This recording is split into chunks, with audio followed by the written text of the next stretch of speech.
Me? I get to introduce everybody. Welcome, Mentees, to Near Mint Condition, a channel where you can be part of a positive, honest community and lay claim to some Mr. Chip Zdarsky knowledge. Oh my God! Hey everyone, How's it going, Chip? it's going good. Yeah, International teenage sensation Chip Zdarsky is joining us today. International. it's like teenage plus like 30 years. Yeah, yeah. Thank you so much for not only just joining us, but announcing something here or showing people something here from your Spider-Man Omnibus that you're a huge fan of. And I will be asking questions about that. And thank you, big thank you to David Gabriel too for getting us connected and start talking with you. You know, we've had you on the show before, and it was a lot of fun. But a lot of things have happened since that interview. It's true. The world COVID. went to I was gonna say the world went to hell for a while. Oh, I thought we did it during COVID. Did we do it during COVID? Maybe. It's possible. Yeah, I can't. It's All the years blur after 2020. After 2020? Yeah. No It's a blur. I was meaning more like, oh, your books actually came out. You have Howard there the you Duck go. Omnibus that came out, and then we have a Chip Zdarsky. You have a demand. Wow. Oh, geez. Wow, all caps, so you know. That's how people get you to come to the country. I've been invited to Brazil before, but the timing just didn't work out. I'd love to go. The big convention there seems like it's amazing. You go during Carnival, and you'll stay. You will stay. Yeah. We should cover that. We'll go, Chip. Sure. Hi. We'll go on the plane. We'll cover it. Carnival in the convention. I guess. Love it. But and since then, I got to announce the Devil's Reign Omnibus. Yeah. You play a big part in that, and the Spider-Man by Chip Zdarsky Omnibus, which I remember joking with you whenever you commented it in the comment section of the Howard the Duck video. You were like, "This is too big," and I'm like, "Wait until they announce your Spider-Man." I know. Yeah. Like it's funny. I've got a couple of the Omnibuy. Do we call them Omnibuy when it's multiple? Omniboo. That's what David says. David Gabriel says the term is omniboo. I call them omnis. Yeah, I call them for short. Omnis, yeah. I've got a few hardcovers in my work, and like I feel like the sweet spot for size is like the 12 issues. But what? Yeah, no, Chip, get this man out of here. No. I know. I'm clearly.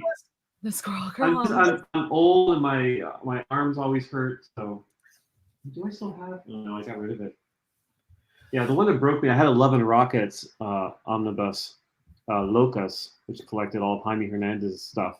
I'm like, oh, I really want to get into this. And like, it was about this thick. I remember just crushing the boys in bed, if you know what I'm saying.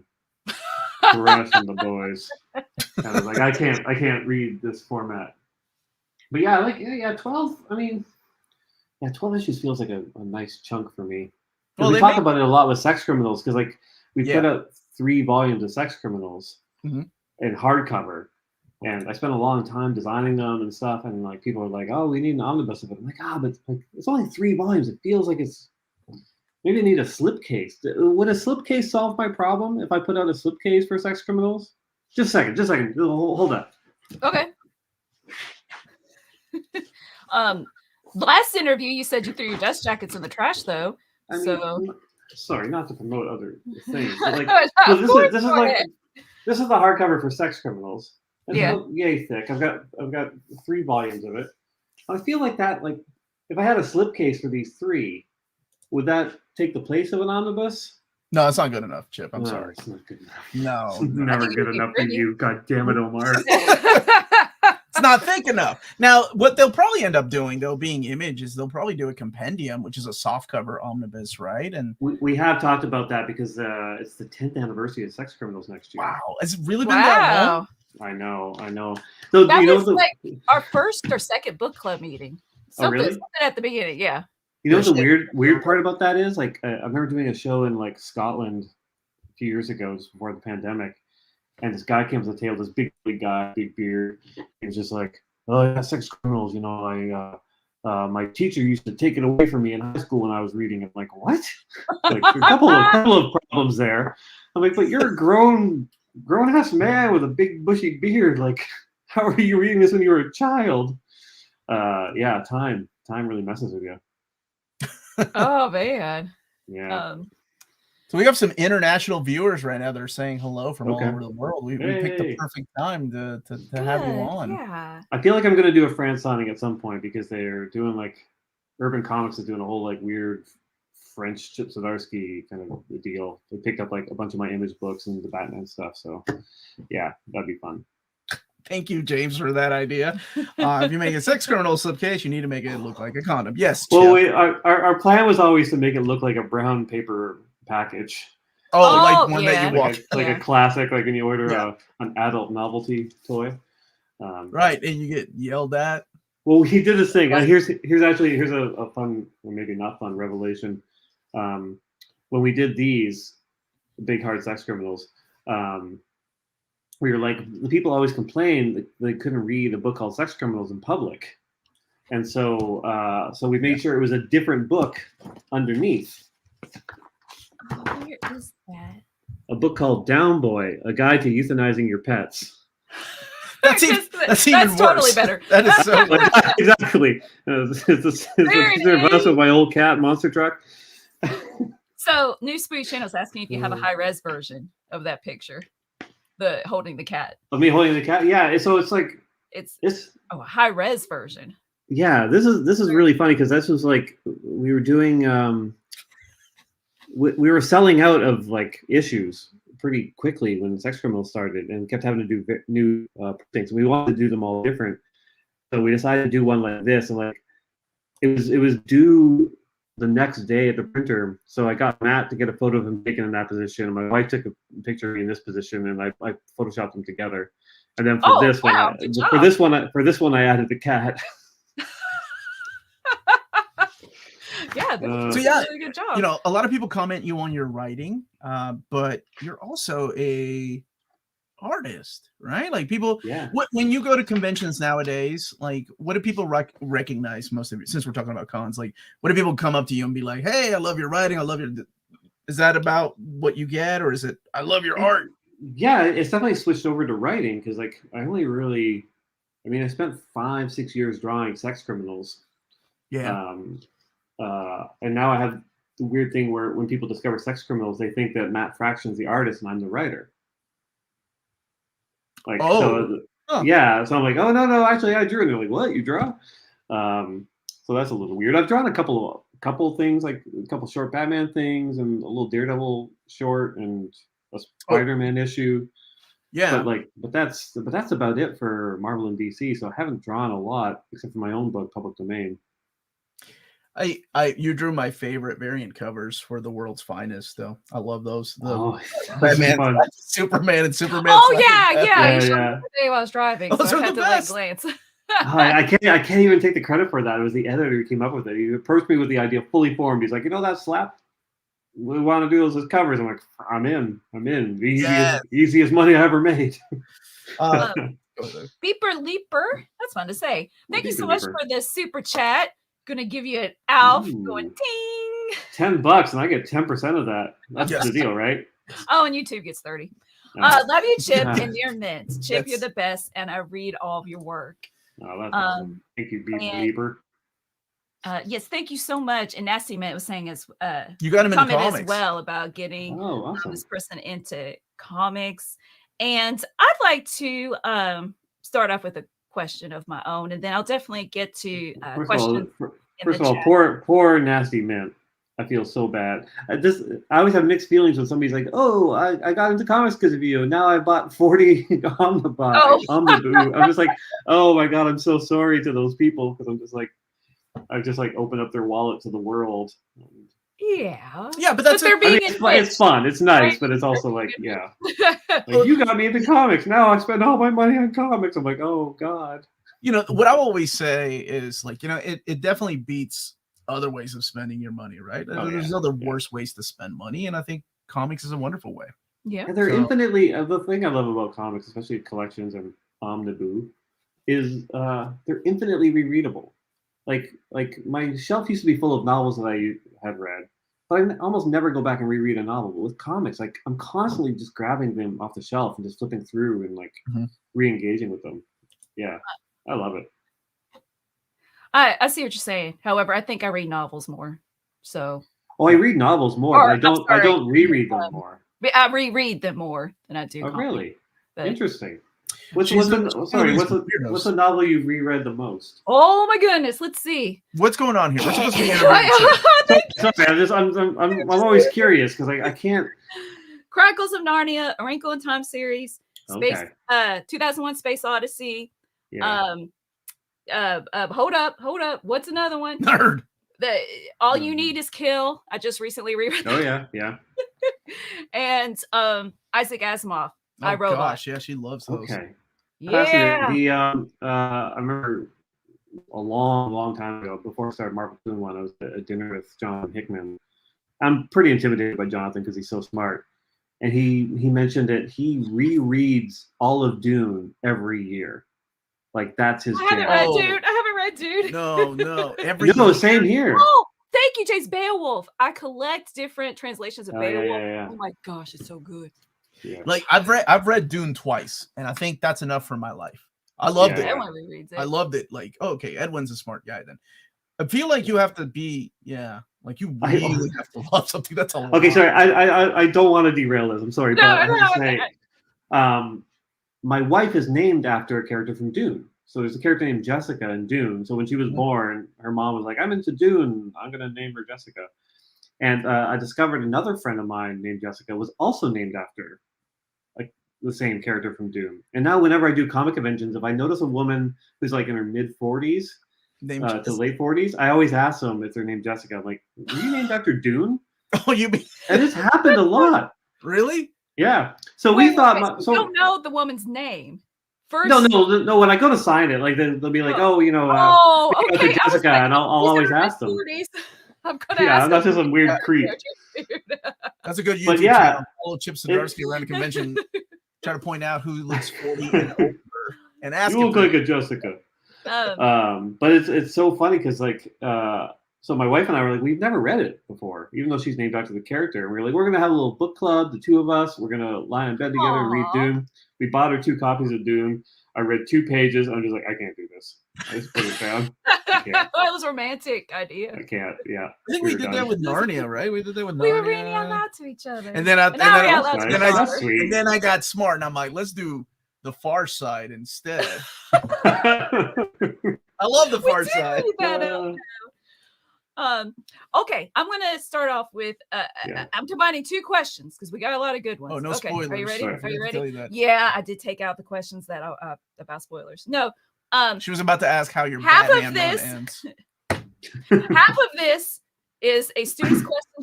Sean, thank you, Sean. He said I should ask, how did you get into writing comics specifically? But I'm adding into that, what's your pre-writing method? How do you brainstorm? Oh, Go. Okay. How I got into writing comics is, I would make them for myself. I would write and draw my own kind of comics. And I'd sell them at comic conventions, like black and white kind of. Okay, style. I was picturing you being 10. As a kid, I would definitely write and draw my own little stories. But I would lose interest immediately. I'd draw a page and I'd lose interest, like most comic artists. But yeah, when I graduated from college, I started to do my own little things, and I would post them online. And I met a lot of comic people through web forums and things. And I met Matt Fraction, and we just decided to do Sex Criminals one day, just as a joke, basically. Like we were just like, oh, screw it, let's just. Was that your first one? It's my first big one, yeah, because I did small ones. The funny thing is, so Sex Criminals, because I was working for a newspaper doing a lot of comics for the newspaper and a lot of reporting, and Matt and I kept in touch for years. We were really good friends, and I was getting tired of the newspaper. He was getting tired of Marvel, because he just went through X-Men and event books and stuff, and he was burnt out. So just as a joke, do you want to do a book about a couple who have sex and stop time and rob banks? I'm like, yeah, obviously. So we basically did this book for ourselves, but then it took off, and it became a career, boom, like that. And there's an editor at Marvel, Will Moss, who remembers buying my all ages comic Monster Cops at San Diego one year. It's like a black and white thing. And he was like, okay, you can write too, because he saw I was funny on Twitter, and he's like, maybe you want to do a couple little things for me. I'm like, yeah, sure. I did like a little 2-page thing, a little joke thing. I did some covers, and then Guardians of the Galaxy movie came out, and he emailed me on the Monday, and he's like, did you see it? I'm like, yeah, it was a lot of fun. He's like, yeah. Did you stay through the credits? I'm like, yeah. He's like, Howard the Duck showed up. I'm like, oh yeah, cool. He's like, I think we can pitch a series to Marvel now. So James Gunn putting Howard the Duck in was actually the gateway to me pitching Howard the Duck. I had never written for anyone before, so I wrote for Joe Quinones on that, and I was like, wow. Okay, this is a whole new experience. And like, I think everyone at Marvel just like, I think they like me personally, but also they like the fact that I delivered scripts on time, which you cannot discount as like a positive trait. Like, there are a lot of comic writers who do not deliver scripts on time. So I was good to work with. I figured it out relatively quickly, and I delivered the scripts on time. So they just kept offering me more stuff, and I was pretty choosy about what I picked, which I think also helped because I was drawing sex criminals. Like, that was my full-time job, and so I'm like, well, I can only write 1 or 2 comics. What were you doing when that became your full-time job? Because that's always, to me, that's part of, like, that's the exciting part of a story. It's like, I was doing this, and then this little hobby or this little thing I thought was not going to make any money became my career that I did not see coming. That was a weird thing. So I was working at the newspaper, the National Post here in Canada, and I started there as like a map maker or stock charts. I would do little stock charts in the newspaper and like just the really boring stuff. But then I started pitching them stories, and I became more of a writer and a humorist, and I did videos and comics for them. They would send me to like air shows where I go up in airplanes. I rappel down City Hall with Spider-Man. They sent me to a nudist resort to do a story. Like, I was the guy they sent to do fun, dumb stuff. That's like you. In one of your old jobs. Fun, dumb stuff. Yeah. You draw the monthly newsletter and such. Yeah. And there you go. Yeah. So that's really cool. That was my job, and I really liked it. I was a little burnt out because it started to get weirdly repetitive. So I thought sex criminals was just going to be like, again, a lot of work in the evenings and on the weekends, but then it took off and we kept doing more. And so I did both those jobs for almost a year, which was like, it almost killed me because the schedule was wild. And yeah, one day I was just like, I had to make a decision. And so I went from one dying print industry to the other, like a real champion. But the funny thing is, like, I took a sabbatical from the newspaper to really focus, and then I realized I had to quit, and so I went into the newspaper, and my boss had been fired. The editor-in-chief had fired, and some new guy was there, and he didn't know who I was. So I basically went into this guy's office. I'm like, hey, my name's Steve. This is my real name. And he's like, oh yeah, you do the advice column for us, right? I'm like, yeah. That was one of my jobs. I did a column called Extremely Bad Advice, where I gave bad advice to readers. He's like, oh yeah, that's fun. What are you doing here? I'm like, I'm quitting. He's like, oh, okay, well, good to meet you. Sorry to see you go. Like, are you quitting for some reason? I'm like, yeah, I make comics now. He's like, comics? I heard they killed Archie. I'm like, what? Yeah. I guess in a different universe. He's like, oh, weird move. I'm like, yep. All right, bye. And that was it. I just like went over to my desk, cleared it out, 13 years in the newspaper, and I just walked out the door. I didn't say anything to anyone. And that was it. I was like, all right, I'm doing comics full time. Wait a minute. We can't disregard the fact that your new boss that you just met knew about. Is he talking about Life After Archie or that? It was like a news story for a bit where like I heard they kill Archie. Sounds like. Yeah, they were doing like some sort of weird universe, like one where like Archie married Betty and Archie marries Veronica, but like in one of them, I think Archie dies. I don't know, but it was very weird. Canadians are so nice, man. He wanted to bond with you, even though you were leaving. I know he wanted to bond. Like, hey, Archie, right? We got something, Chip. Have a good life. I know. Nice to meet you. I quit. Well, let me get to this super chat. I do not have a Spidey meme. Love Spidey life story. The other company. Oh, no. This is the distinguished Right, competition, yeah. Melanie. Love Spidey Life Story. What's it take for you to do another Life Story series? Same universe, different Marvel hero. Oh, Thank you, Adam. Marvel's talked to me about it before, but I don't know. It's one of those things where I don't want to kind of wreck it. Like Spider-Man Life Story, like meant a lot to me, and it was a lot of work too, because I think I mentioned on this podcast before, YouTube channel before, that I had to reread all of Amazing Spider-Man. I read it right from issue 1 all the way up to current day, just to make sure that I didn't miss anything that was important. No, I did. No. Yeah. Yeah. What? I will say I did not Spectacular Spider-Man or Willis Spider-Man or any of the ancillary titles. When I hit the Clone Saga, it got very confusing for me because it continued in all the books. But I was like, I just want to make sure I got it right. Like there wasn't like a weird little thing that I'm like, oh, I could have used this or I could have used that. Look, let me stop you right now, because I don't know if people realize how big of a task that is, because no one. How many issues? No one does that. I'm serious. It was at that time it was like 800, I think. Yeah, but you're talking about. We live in an age of the internet where people are like, I'm just gonna watch some guy on YouTube explain to me what this story was and call it a day, dude. But you love Spidey. That's amazing. That's the thing. Yeah, it's like, oh no, my job was to take 2 days off and read all of Amazing Spider-Man. Oh, you did not read 800 issues in no damn 2 days, Chip. Like I remember, I just went to like the local Starbucks and I just got a seat and I got a coffee. I'm like, here we go, page 1, let's do it. And I kept notes as I was doing it, and like I worked closely with, I don't know how well you know the editorial staff there, but Tom Brevoort, he's been there forever. Yeah, and he's the best editor. He's the best editor in the business. And we just had an amazing back and forth where like I'd lay out my ideas and he'd lay out kind of his ideas, and I'd incorporate some and reject some, and we'd play off of each other's notes. Mm-hmm. He was editing comics, Spider-Man comics, during the Clone Saga, so he was like, we can't do clones. I have post-traumatic stress from that. I'm like, let me give it a shot here. Let me pitch this to you. And like, we worked on it together, and I got him to like be like, okay, this is all right. Yeah, so it was a ton of work.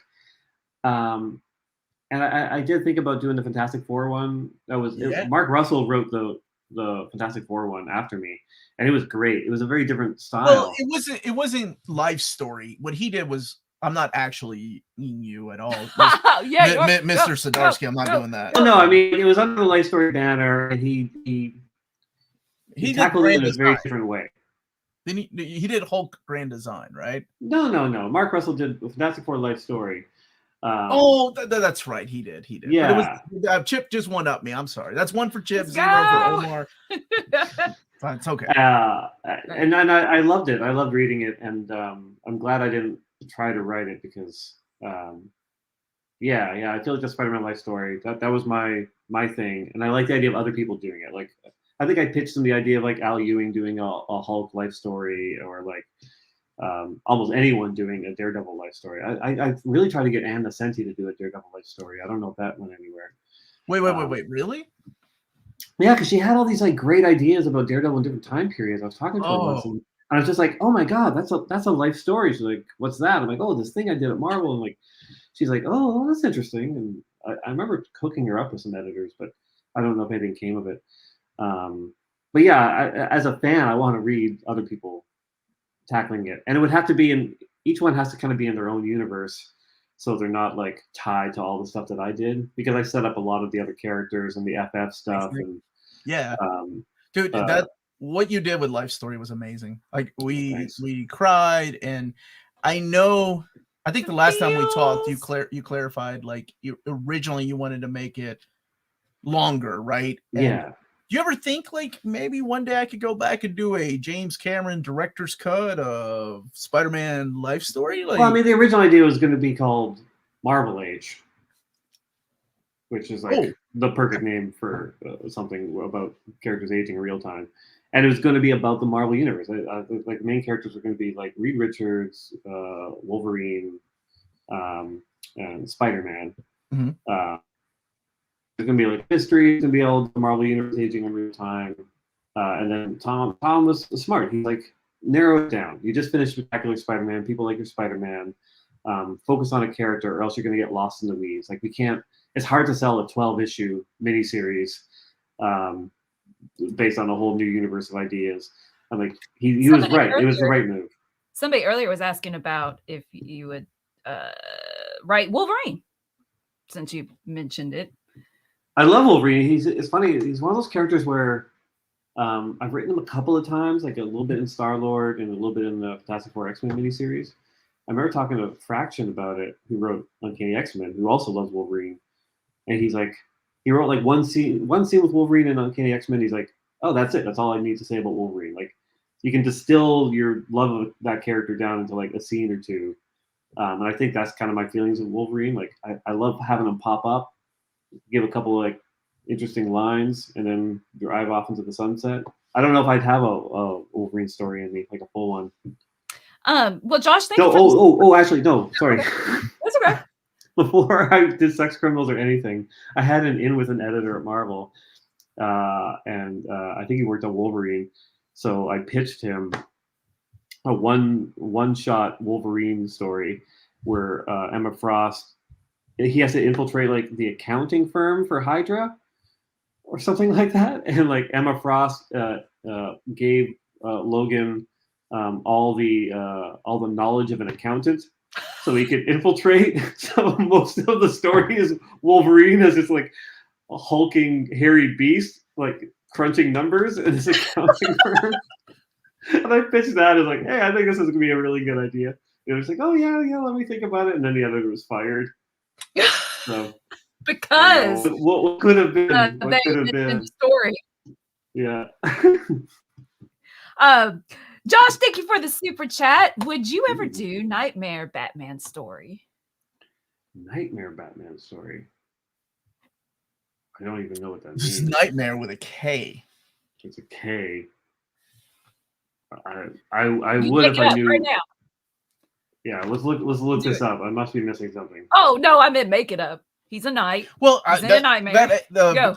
If Josh wants to further the okay, the yeah, question, I'll how about that? Oh, I see. Nightmare. I looked up Nightmare. It's the Snyder future, like in not Scott Batman Snyder versus Superman. No, Zack Snyder. It's that future where he sees the Joker and it's dusty and there's parademons and stuff. I don't know. I mean, if I had a good idea for it, I would do it. Like, I would never say no to anything, but yeah, I'd have to have the idea for it. Gotcha. Maybe he could be an accountant. Excuse me. Oh, there you go. We can start infiltrate. A series. Yeah. Let's see. Before I get to Brendan's super chat, thank you, Brendan. I just want to mention, because I'm nice and I didn't interrupt you. I've been you have got me in the feels. What's the idiom? I totally butchered that. You did. You hit. You hit me in the feels. Reading Batman in the Red Hood, and it reminded me of a relationship that I had, kind of like mentor-mentee relationship. I was like, oh damn, yeah, they hit me in the feels, and I don't want to give spoilers, but what made them joyful? I know. Yeah, that was a hard one to write. Like once you kind of get like what is happening to these characters, you're like, oh god, I can't believe this is what I'm doing. And and then just really quick, and fail safe, what hit me in the feels? Oh shoot, what was it? And I just did a video on it. Yeah. There were a few moments like when I was writing it that hit me in the feels. Like you always know you're kind of onto something when you take a moment when you're writing, like, oh, okay, all right, I got some feelings here about this. But it's like it was like Batman in his mind just being like, he's not a soldier, he's my son, and just like yes, yeah. And I was like with him and Tim at the end. Oh yeah, and I was like, man, I like Tim as Robin. It's funny because like Robin. It's funny because like I have this thing where obviously I'm plotting out a story, I'm doing it well in advance. And I could see people getting angry, like as every issue would come out, where Batman's like calling him like there's him his soldier and like his family's his army or whatever, because people hate when that happens in the comics. I'm just like, oh, you guys don't know Zdarsky. He's like, no, I'm gonna I'm gonna twist it later. Don't worry. He knows he's his son. Those moments are fun because, like, no one likes to be attacked online. But in that case, I'm like, I'm being attacked, but I'm just like, oh, you guys don't know what's coming. It's fine. Oh, okay. There you go. I mean, you give them grace because that's when you're onto something. You'll see. It's building up. Yeah, these people are passionate, and like it's the thing with now it's a lot easier to attack creators online, though, because it's online, right? Like they don't have to send us postage stamp.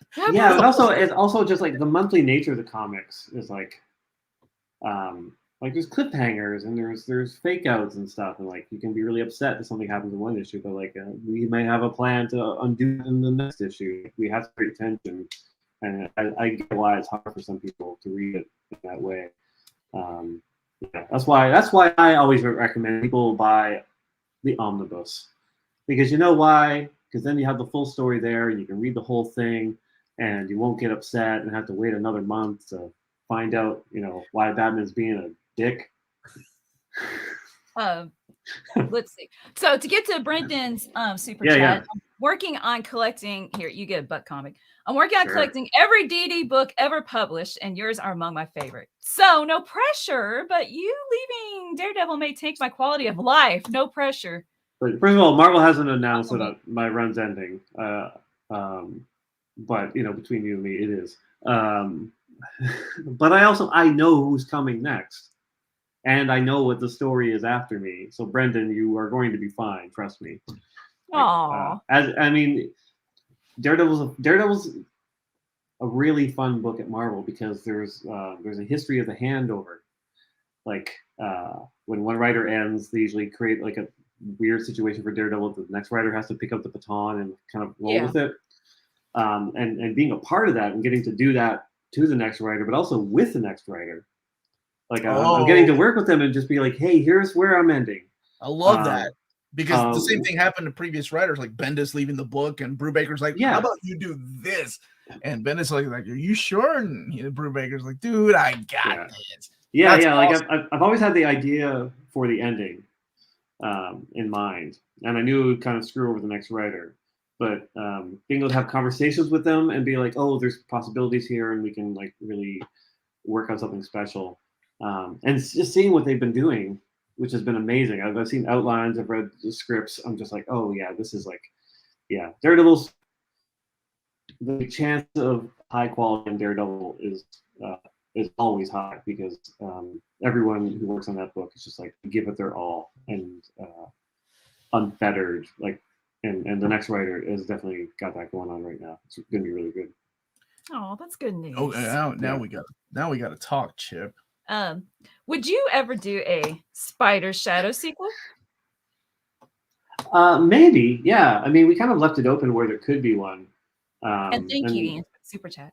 Yeah, and our editor actually gave some suggestions for one, and I'm like, like Pascal Ferry was awesome to work with. And again, it's like I kind of want there to be more of those, because I started that as what was going to be like basically a line of comics, like a what if line. Yeah, and I know, and then Marvel talked to me about like, okay, well, because I had ideas for other ones. They're like, okay, let's do your next one, and I'm just like, I think I don't want it to be the Chip Zdarsky line. I want it to be a what if line. I want other people's books to come out. So I would consider a Spider Shadow sequel if there were a few more of these kind of what if books out to kind of space it out a little bit, so it's not like a me thing, but yeah. Let's see. Lots of people have been showing love. Just wanted to say Omni Nation Comics. He's got a great channel, and he was geeking out earlier. And Joey's here, hoping that you have a wonderful life. Thank you for your works, and he hopes that Batman and Catwoman get married. Really appreciate you. Take care. And Caden saying that he likes Damian Wayne better as Robin. I love Damian. I've only recently had the chance to write Damian dialogue for the first time. He's such a fun character to write. Part of the reason I used him instead of Damian was that I already DC had plans for Damian. Like I knew Mark Waves was doing a story with Damian, and I didn't want to. I don't want to step on his toes or anything because he's so old and his toes are very fragile. so they would break and they probably wouldn't heal again. Or Mark. So there was. I originally kind of had an idea that Damian would be in the book more at the beginning, but I'm really glad it was Tim because I think that relationship to Batman for the failsafe storyline made a lot of sense. But yeah, I'm going to be writing more Damian coming up. Okay, well there you go, Caden. So I have to ask this question. This was asked a little bit ago about the whole nightmare thing. Kind of reminded me. What happens? Well, I guess I know the answer since you just said you read 800 freaking issues of Spider-Man. Yeah, but what happens when an editor's like, "Hey, Chip, we really want you to use this, random character in Batman. We need to bring him back," and you're like, "I don't know who that is. Now I have to Google it, and I gotta go find." Google it. Yeah. Like, who are we talking about? Like, is you do enough research to write the character? Because different writers take different approaches. Sometimes a writer will come in and be like, I'll just do my own spin, and character's been gone for so long. Or you seem like somebody that respects the history of these characters and what they mean to people. So it seems like reading would be your option as far as researching. Yeah, I mean, I'm lucky in the sense that like I haven't worked with too many editors who have been like, you need to use this character. I think that's only happened once, and it was when I started Spectacular Spider-Man, and they were like, we need a story that involves the Tinkerer because we know that he's going to be popping up in the new Spider-Man movie. I was like, okay, all right, challenge accepted. Like, as an easy enough character to catch up on because there's not a lot of history to Tinkerer. He hasn't popped up that often. But yeah, like you can only read so much. Obviously, working at DC is a little trickier because Marvel, despite the problems that are involved maintaining this constant universe, there haven't been universe reboots. Yeah. So when you read the history of a character, you got that history. When you read the history of a DC character, you're like, oh wait, is this New 52? Is this Prime? What is this? Is this like where, and Scott Snyder like kind of blew everything up and brought it back together again. It's like, so all stories happen, no stories happen. So it's like, it gets a little tricky writing Batman, pulling characters from DC's history because you don't quite know which stories quote unquote count. So you kind of have to like read between the lines a little bit. I had it because I worked on Batman the Night, which was like a Bruce Wayne kind of origin story, him kind of traveling the world, and obviously there's a lot of comic history there. Like there were certain like mentors that he met that I had to like include. But then there'd be some things like Zatanna, like there was a few stories where he'd already met her, but I'm kind of redoing that origin a little bit. And I never butt heads with the editors on it really, but they would just gently let me know like, oh, okay, well, it contradicts this story. I'm like, okay, is that important enough to like derail the story? Or because of the reboot, did that story actually happen? Can we like dance between the raindrops? So the DC stuff's a little trickier, I find, than the Marvel, but also a little bit freeing because sometimes you can be like, screw it, this is a new origin for whatever, like because they haven't done that in this reboot of a reboot. What's funny is I always think of like certain people like Mark Waid or Kurt Busiek, like these walking encyclopedias of all the institutional memory. So when I saw Mark Waid actually, like, I think it was a Facebook post going, hey, anybody have any idea what's going on with this character? I can't remember who it was in DC. I can't keep up with the reboots because he was about to write World's Finest. Yeah. So yeah, it happens to everybody, man. So and it's so tricky. Like these universes have existed for like 80 years, longer. Like it's wild, like how many stories have been told. And Mark actually sent me an email when I got the job, Batman was announced. He sent me a congratulations email, in which he said, congrats on the gig. Oh, just so you know, the fictional character who's had the most stories written about them is Batman. So good luck coming up with a new one. Bye, Mark. I'm like, oh, you son of a bitch. You son of a... Well, I think you're doing a great job. And thanks. Guillermo. Thank you. Guillermo Torres. Loves your work, Chip. And I think you and Mike Del Mundo are the best Canadian exports since hockey and maple syrup. Mike is also Canadian. Of you two teaming up soon? Oh man, I'd love to. Yeah. I mean, there's nothing on the books, but if an editor's like, "Hey, we need more Canadians on this title," I'm like, "I know the guy." This is a really good question, actually, and one that I wanted to ask too. This is from my buddy Reaper XC. Do you feel hard to work and hard not to be typecast as the funny writer artist? Because because you do write some really good emotional stuff too. No, I mean, like, I don't know. Do people expect you to be funny? Like, hey, make us laugh. Dance for us, monkey boy. No, like, I've never planned my career. Like, I've never actually been like, okay, if I do this book, then I'll be taken more seriously. Or if I do this book, counter how serious I'm being over here or whatever. Mm-hmm. It's been a gradual thing. Like, even Howard the Duck, it's a humor book. But, like, there were still moments that I wrote in there that make me tear up. Like, there's still like a heart to it, hopefully, for the readers. And same with Star-Lord, it was a light book, but there was like something deeper there. Like, I don't think I've ever written anything that was just straight up jokes for Marvel or DC or even on my Image books. And yeah, like, I don't know, I like switching up styles and I like switching up genres. If I was smart about it, if I wanted like a proper career, I'd pick a lane and I'd stick to it because that's what you do, right? Like, Danielle Steele wrote romance novels. Tom Clancy wrote his Tom Clancy-esque novels. And you're just doing what you're good at and what's in. I'm just doing what I enjoy. It's almost like, I think of like John Irving or whatever, like doing like courtroom books one after another. I'm just like, yeah, but he must like sit down when he goes to watch TV. He's watching like a comedy one night and a drama the other night and a Western and sci-fi. Like, he must enjoy other things. Right. Yeah. So why isn't he creating other things?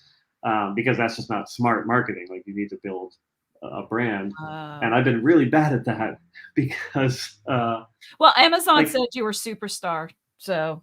Wow, that's very sweet. Whoever writes for Amazon. I find it very hard to picture the quote unquote Chip Zdarsky fan who's like, oh, I love his run on Jughead and his run on Daredevil. I'm just like, I have no idea what kind of person that is. It's just me, right? Like, I'm writing stuff that I enjoy. So it's never been a conscious thing. Like, even with Daredevil, when C.B. Cebulski came on board as editor-in-chief, all the writers on contract an email saying, what are your dream books at Marvel? I just want to know, in case they ever come up, just to know where everyone wants to land, right? Wow. And so I sent them my list, and number one was Daredevil. And I think CB came to me for Daredevil because he was like, well, what would that be? Like, is he going to do a fun book? Is he going to do like a kind of a Mark Waid style, lighter take? Like, what? Like, I think he was mostly interested to see what I would do. And so were the other writers, because when I went in to pitch it at a Marvel retreat, which was very weird because it was Joe Quesada, Mark Waid, Charles Soule, like all these Daredevil writers were there in the room with me when I'm pitching it. Legends. And everyone's kind of joking and like, oh, here comes Chip with his pitch. And then I just did the most serious pitch I've ever done in my life to that room. And I just like hit them with every beat, every emotion. And like, yeah, like it hit hard and people were just taken aback because like I was goofing off like 5 minutes earlier. So I like that. I think the fact that I'm known as kind of a jokey guy can sometimes work to my advantage with the serious stuff, because when it does hit, it's just like, oh, okay, all right, oof, that came out of nowhere. Yeah. I love hearing that, man. That's awesome. I love it. It's not that they're underestimating you, but they're kind of like putting you in a category of like, oh, he's gonna write the Great Lake Avengers. He'll be great at that. And you're like, Daredevil kills a man. The pitch, and I don't want to spoil the pitch because this is a really good pitch. Well, it's about aging, right? Like, to me, like when I read your character of Daredevil, it was like, oh, this is a really good take on Daredevil. It's a guy that realizes he's not young anymore, and I love that, right? Yeah. So, the Unstoppable Bar is Cine Super Sticker, and nicknaming you hardcover Zdarsky. I'm hardcover Cool. Melanie. He's softcover Omar. How the heck does it's not All fair? He doesn't even like What? I like hardcovers. I like hardcovers. Yeah. She That really should be a loves your quote. Daredevil, and I especially love your Elektra. Thank you for your service. Oh, Good awesome. sir. Wow, good sir. Thank you, Good Unstoppable sir. Bar. And MP, thank you for the super chat. Really enjoying Batman. Oh. Besides Tim and Damian, who are some of your other favorite Bat family characters? Also, favorite Joker stories? Question mark. Oh man.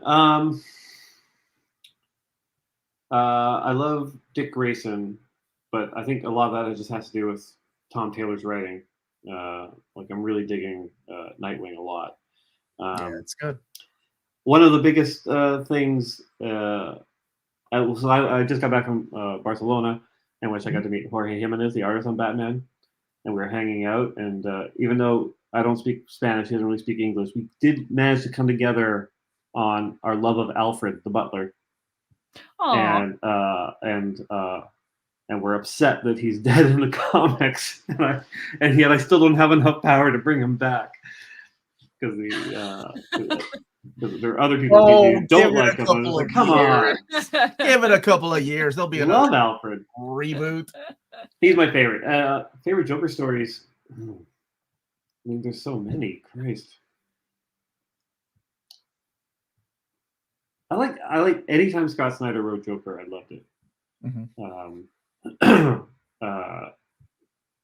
Tom King and Mitch are doing like a Joker or an early Joker story right now for a Batman anthology, and they sent me the first issue of it. And I'm just like, oh god, this is great! Oh like, gosh, so can't wait! It's so good. It's beautiful. I love this miracle. It's beautiful. It's creepy. It's just like, oh, it's really, really awesome. So I love that. Yeah. I'm trying to think. I mean, Killing Joke, You're a obviously. fan of like what era is your favorite Batman era? Oh, it's hard to say. Like my two of my favorite books of all time are Batman Year One and Dark Knight. Okay. Batman Year Two. Like those are the superior year. Not Batman Year Two. Batman Year One. Batman Year Two is also good. I was collecting that when it was coming out. That should be a blurb on the back of the book. Batman Year Two is also good. Chip Zdarsky. It's also good. You can't go wrong with it. I mean, yeah, Alan Davis. Come on. What about? But on the back of the Spider-Man Omni, I like hardcovers. Chip Zdarsky. I like hardcovers. But so those are like the gold standard of comics. I think Scott Snyder's whole run is kind of my favorite because he took big swings. Like all the stuff in that, it's just like, oh wow, like you're doing this, you're redoing the Joker's origin, like you're like the Court of Owls stuff was amazing. James Gordon as Batman, like it's just like he just kind of went for it. He's like, what are the stories I want to read? And he just did it. And he didn't care about reaction. And it all stands the test of time as a result. Because at the time, like there were people that were angry every month about what was happening. But like ultimately, everyone loves that run. Because like it all stands up in omnibus form. My man. All right, now we're talking my language. You know, it's funny because this happens to all the writers of any big title. Like it just happens, right? And more power to you, Chip, and all the creators that are on social media, seeing all the negative things said about them every month, you know, because it happened to Dan Slott. But it's funny because it comes full circle, because while Dan Slott was writing Spider-Man, and now that's like the number one most asked about Spider-Man Omnibus. Sure. Like, and I thought it would be Amazing Spider-Man 6 or something from the 90s. But no, like when looking at the guy, I'm the guy that makes the videos, and I see all the comments, the number one most wanted Spider-Man Omnibus people were asking for was the Dan Slott era of Spider-Man, which is so weird to go back and think of all the people that were just like, this is the worst run of Spider-Man. I can't believe he's doing this. Sales were through the roof. Like that's the other thing. Like whatever you read on social media is like usually just a very small focused contingent of people that are upset, but they're also buying the books, and also people who aren't on social media are really buying the books. So it's like whatever. Like Zeb Wells is having that now as well. Like, you know, I'll see people just like crapping all over his Spider-Man stuff, and I love his Spider-Man run. Like I love it, and like sales are great. People actually like it, but there will always be people who are just like coming out against it for whatever. Look, I'm an X-Men guy. You've seen it all. You've been in the trenches, and I've been through the worst. Knock on wood, through the worst of times, but we've had some gold every once in a while. You're like, oh yeah. I'm glad I'm an X-Men reader. John Carlos, thank you for the super chat. Hey guys, loving the interviews. Hey buddy. Chip, how did the Punisher hand Daredevil crossover? What you come about? What's the story there? Loving everything you're doing. A lot of that was just like good timing because I planned out all my Daredevil stuff, and then I was doing one of these Marvel retreats over COVID, so it was on Zoom, and Jason Aaron came in and pitched his Punisher story. I'm like, oh, he's totally doing this thing with like, the Punisher and the hand, and I've got hand stuff coming up. I hate saying hand stuff coming up. But, thank you, Chris. So after that retreat, I messaged Jason and the editor, who was also Tom, and I was like, hey, I've got some stuff happening in Daredevil. I think we can kind of dovetail this nicely and make these kind of stories kind of kiss. And luckily we had enough time to kind of figure that out. And I made up a whole document where I kind of like, I told them everything that was happening in Daredevil and the scheduling and what month, what issues come out, and trying to make sure that we kind of lined up as much as we could. We want to make sure it wasn't like essential to read one or the other, but if you did read both, you'd get kind of a bit of a fuller picture of what was happening with the hand. Because I think that's kind of the best way to do monthly comics. Like you don't want to like force people to like buy the crossover stuff, but yeah, and I think it worked out well. But Jason's Punisher book is so damn good. Yes. Not that your Daredevil is not, but his Punisher book surprised me mainly because I was just, I saw the solicits and I'm like, oh, they're changing his symbol. Well, let's see what this is about. And oh my gosh, without going into spoilers, that book was so damn good. Like it's intense. It's intense. In a way, it reminds me of your run of Daredevil. There are things that you guys are doing on those runs that I'm like, what the hell's the next writer going to do when these guys are done? Because they have to, I always compare comic book writers to like kids playing with toys, right? Like at the end of the day, you have to put all the toys back in the toy box so the next kid can come along and play with the toys. Yeah. And the things that you guys are doing, I'm like, how can they even go back on that? Like, I mean, I know where it's all going. So I've got knowledge, but yeah, Jason's so good at that, like, kind of, it's very grounded. No matter how mystical and wild it gets, it's very grounded, and especially those flashbacks with Paul Azaceta drawing them, like they're just so like gut wrenching. I think Jason would be an amazing Daredevil writer. And like, I know he's wrapping up a lot of his Marvel stuff right now, so that's not a thing, but one day. I appreciate how much love you have for fellow creators, and actually it goes into Chris's super chat. I'm so glad you pointed it out because I thought it was a super sticker. I got you. So thank you, Chris, for the super chat. And he's saying any teen books you're wanting to write. Oh well, wait a second. I guess I read that as like with other people, but Michael Mundo. I'd say it'd be like the characters. Yeah. I think with any kind of question about like what do you want to write, I don't have a list. Like I love comics. I love these characters, but I've always done it in a way where if an editor approaches me about a thing, I go, let me think about it, and I go away and I think if I have a story that I want to tell with the character or that team. Like I don't have a Secret Fantastic Four story in my head where I'm just like, well, I can't wait for them to ask me to write Fantastic Four, and now I'm just going to do it. My brain just doesn't work that way. I'm focused on the thing I'm doing at the time. But when they approach me about stuff, like even Daredevil, I asked to write Daredevil, and then the CB said, "Hey, do you want the job?" I'm like, "Let me think about it," because I had to reread some books, I had to think and be like, "Whoa, what's the story I want to tell?" So it's the same with the team books. Team books are hard. I've never done a full one, but I did the Fantastic Four X-Men miniseries, which was one of the hardest jobs I've done.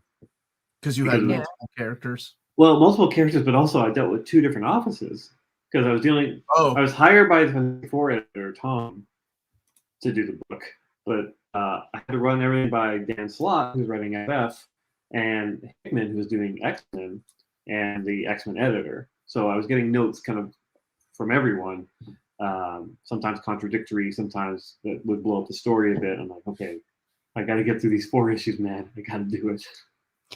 So just to let people know who have super chatted, I've started and I've got them off to the side here. So why she's in charge. Multitasking. We've got a super chat from Dan. You've said many times that your favorite issue is Daredevil 261, the Human Torch story. Oh yeah. I remember you saying another contender is the Christmas issue in that run. Was it Beer with the Devil? It absolutely is. Yeah. And the Senti, John Romita Jr., Al Williamson on inks. It's so good. It's so good. It's basically after Daryl's had the crap kicked out of him, he's all bandaged up, and like it's Christmas Eve, and he has no friends or anyone. He just goes into a bar and sits down, just gets a beer, and like this woman just is chatting him up the whole time, and she's distracting him from what's happening in the bar, which is like a brother stabs another brother. Like people are like passions are inflamed in this bar as this like woman seducing Daredevil, and yeah, it turns out it's a Mephisto. And it just becomes this whole thing, which kind of leads into a whole Daredevil storyline of him in hell, and it's so beautifully drawn and so well told. And it's like, again, it's Ann Nocenti, John Romita Jr. They're both New Yorkers, and they really give you a feel of New York with all the characters, especially in that time. And it's based on Ann Nocenti spending Christmas in a bar. It was based on a real bar too, like the real bar that she was at, right? Yeah, and she had the idea because of that experience. A really cool story. It's super cool. Here's Omni Nation. So thank you for the super chat. I'm fanboying again. Chip, your run on Daredevil was cinema paper. Ooh, so good. Whoa, and a mighty game changer. I cannot wait for that omnibus. Various emojis. Yeah, me too. Thank you. And Tag 3000 has reading manga influenced your writing at all? Yes. Yeah, not as much in the superhero stuff, but and this is a weird way it's influenced me. But so for anyone who doesn't know, I have a podcast called Manga Splaining, where my manga reading friends recommend manga to me to read because I didn't know a lot about it going in. And so one thing I noticed was the wide variety of subject matter in manga. Like we would read a book about a businessman closing deals. That was the whole book. We would read something about ping pong. We would read a book about how to cook rice. Like read a book on like radio DJs. Like, and it was very clear that it was like the creator of each of those was like, I like this subject. I'm gonna make a manga about it, and you could just do it, and it sells, and you can keep it going.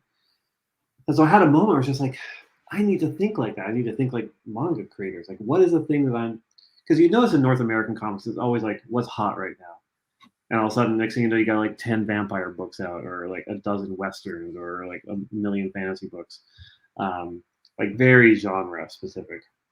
And it's like those are fine, but like, what's your passion? And so I'm just like busting my balls about my son. I love Marmalade Boy. You leave me alone. I'm a big manga reader too. So well, there you go.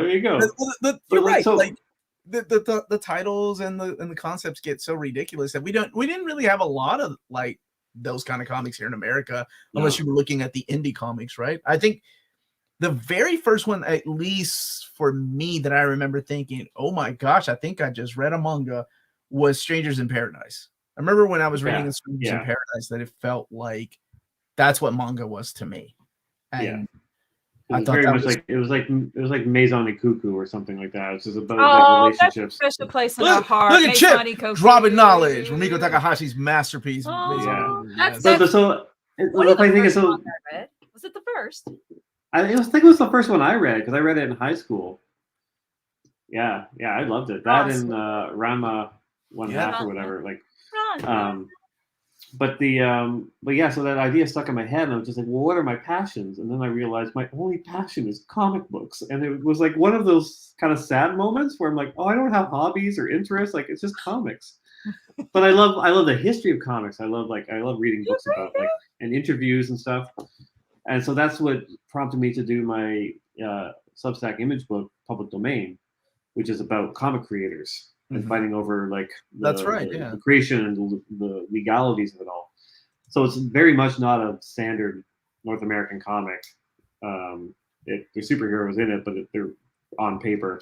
And so that was that was directly influenced by manga, because it's a thing I'm really interested in. I want to do it, and I know it's a very specific market of reader, but I didn't care because I'm just doing it for myself. I love that, man. Look at you. Yeah. And one day, you can publish manga over there too. I remember Tokyo Bob had like an American manga line for a while. Chuck Austin wrote for it. He wrote like a baseball story. Peter David did a lot of those, and I'm just a buddy of mine sent me the cover for Spider-Man Life Story in Japan, and it's adorable. It's like it's like a cute old man Peter Parker with like little glasses on. I'm just like, oh, this is amazing. So actually, after Matt's super chat, let's talk about the Spider-Man book and I've also got Brendan's super chat start as well. Matt's saying, "Hi Chip, just bought all of the hardcovers of Sex Criminals and Howard Omni. Gonna get started on your Batman and Daredevil soon.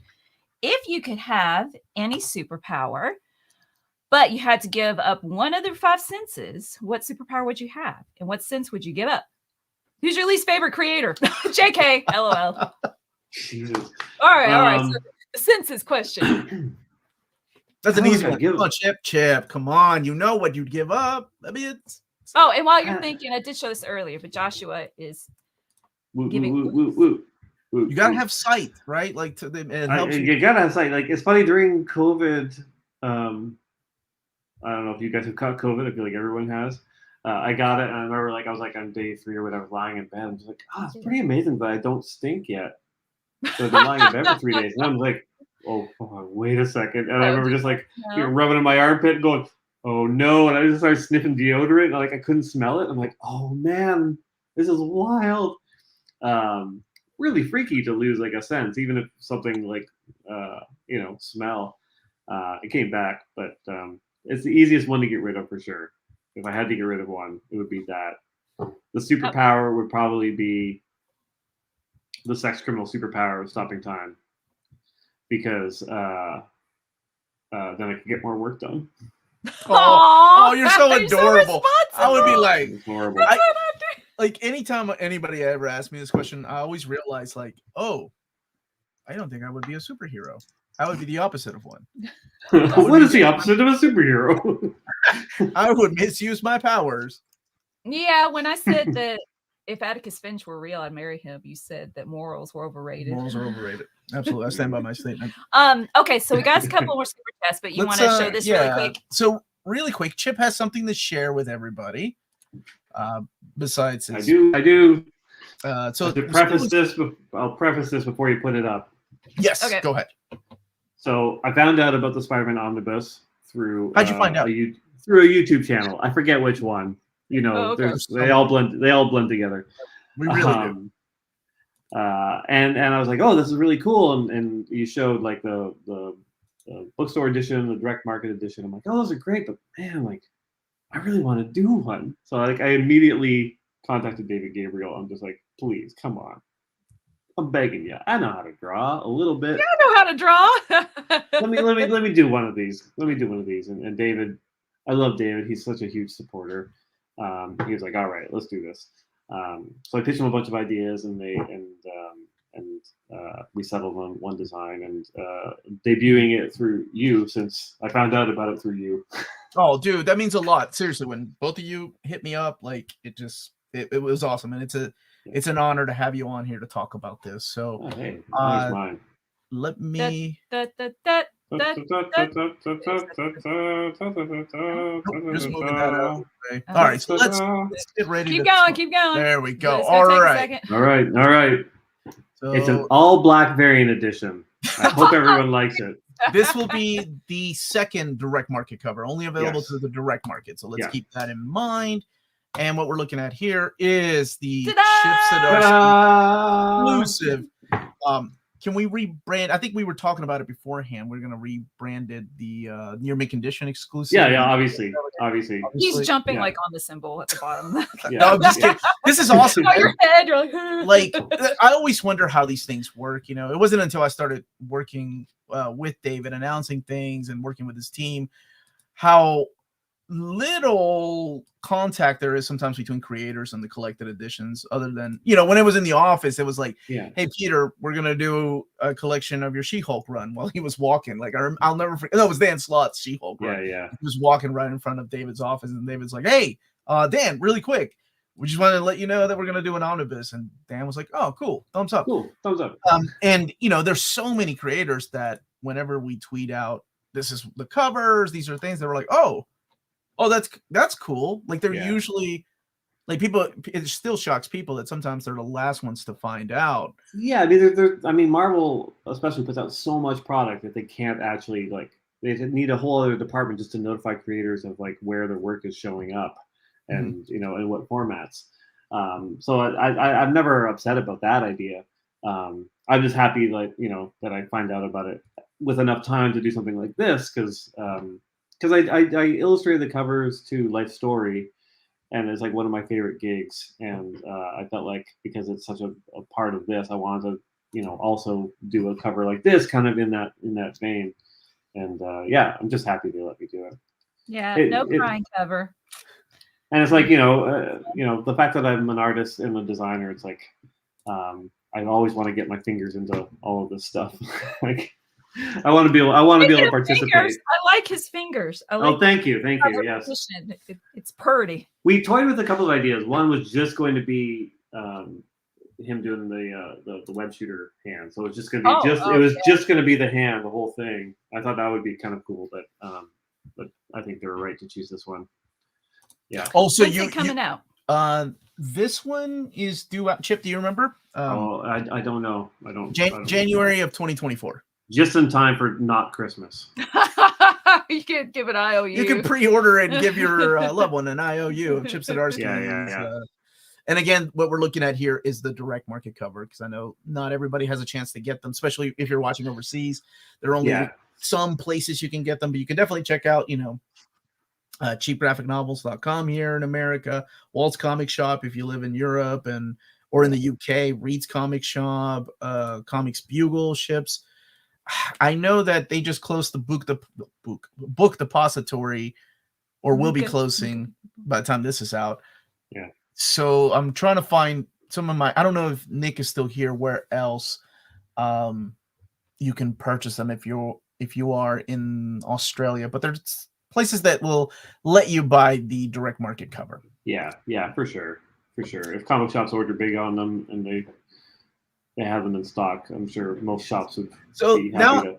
Now I have to ask this question, Chip, since you are a designer and you look at these things like this. Yeah. We know that we're getting a Devil's Reign omnibus. Have you made that phone call yet and been like, hey, No, I haven't. And you know what? I think the big difference there is, so with this, I put the list of artists on the cover there, and it's Kubert, it's Bagley. I mean, all those artists on there are so great that it's actually hard to choose which artist should be the cover. Whereas Devil's Reign, it's got to be Marco. I just think Marco is yeah, but Inhuman's doing the direct market cover, which is also beautiful. Yeah. I mean, I could. I mean, yeah. Here's something. If I have time, I would do it. And I talked to DC about that kind of stuff as well, because Melanie, we're talking about the Batman Cheer storyline with Red Hood, and I want them to do a hardcover of that. I'm just we'll design that. I will absolutely do a cover for that, because I love that story and I want to see it in a good format. So there are certain projects I was yes, this is the one I really need to do the cover for. Okay, so hear me out, Chip, and I'll take my usual 10% finder's fee. If you design a Spider-Man by Chip Zdarsky book like this, you can make a similar design for a Devil's Reign, and for what would ultimately be Daredevil by a Chip Zdarsky omnibus. You just hear me out. It's true. And if they ever go back to reprint the Howard the Duck by Chip Zdarsky. Just saying they can do a third variant cover with a Chip Zdarsky Start a thing. You were talking about branding. You wanted to brand yourself and pick one avenue. And everybody would be like, that's the Chip Zdarsky Omnibus. You know, they're going to be like, oh, the one that stands out. I do like the idea of like, yeah, like, it's funny. There have been a few times in the past where it hasn't quite worked out, where like Marvel almost got me to do like a month of variants for them, like different kind of themes. And I did one once. It was like the how to draw Marvel variants, where I showed you how to draw each character in a comedic fashion. Cool. But I would like to. It would be pretty funny if all of a sudden I was like the variant artist for Marvel hardcovers, and like, oh, did you get the Chip variant of? And I wouldn't even have worked on the book. So like of the X-Men. You can have all kinds of characters jumping up with their arms like the Kingpin. Yeah, exactly. Oh, yeah, I'll just swap out the Kingpin here for Spider-Man. Thank you, Roy. That's actually an awesome idea. Here, let's. I want to not forget about a couple of super chats over here. Sure. So here, you want to leave that up, or do we take it down? I got it. Okay. There we go. Okay. We can bring it up a little bit later, and then now we can share on social media. You know, you don't have to keep quiet about it. So this is from Brendan. Yeah, thank you again for the super chat. How long have you had in mind your Daredevil ending challenge for the next writer? Do you secretly chuckle at the banana peel you're dropping for them? I had it almost from the beginning. I think maybe after I finished the first arc. Yeah, because I knew the ending, and I knew the kind of the twist of it all early. I didn't know if I would get to it. That's the other thing with comics. Like, you have no idea. You get 5 issues, you get 10. Like, the fact that I've had like over 50 issues of Daredevil, it's just like, oh man, thank God, because it really helps with the payoff. So I had it a long time ago, and yeah, like, it's not a bad one. It's not like I'm like, oh, Daredevil no longer has his legs. Like, that's not nothing like it's nothing like that. Like, I've left him in a position where you could still be, you know, Daredevil. But yeah, like I felt slightly bad about it, because I think a lot of writers want to come in and just have a fresh start. Like, it's Daredevil just as you've always known him, so I can tell my classic Daredevil story. But I also knew there's a lot of potential in it. Very similar to the Brubaker bend his hand off, where he was like in prison. Yeah, I love that. It's a good place to have the character. So yeah, like, yeah, I know exactly what the guy who's following me is doing. So it's like, yeah, I can say it's really good. Yeah. Aw. Yeah. And I think it's wonderful that you know who the next writer is. I love that, you know, when editors work together like this. And like, I think it rarely happens. I think, well, I mean, partly because for the most part, if somebody's leaving a title, it's because they were canceled, like they were fired. Yeah. Like, that's just the nature of this industry. I've been pretty lucky in the sense that I've been able to just kind of leave on my own terms. Like, I wrap up a story, I'm like, all right, I'm gonna leave the book. But most people kind of want to keep the job going.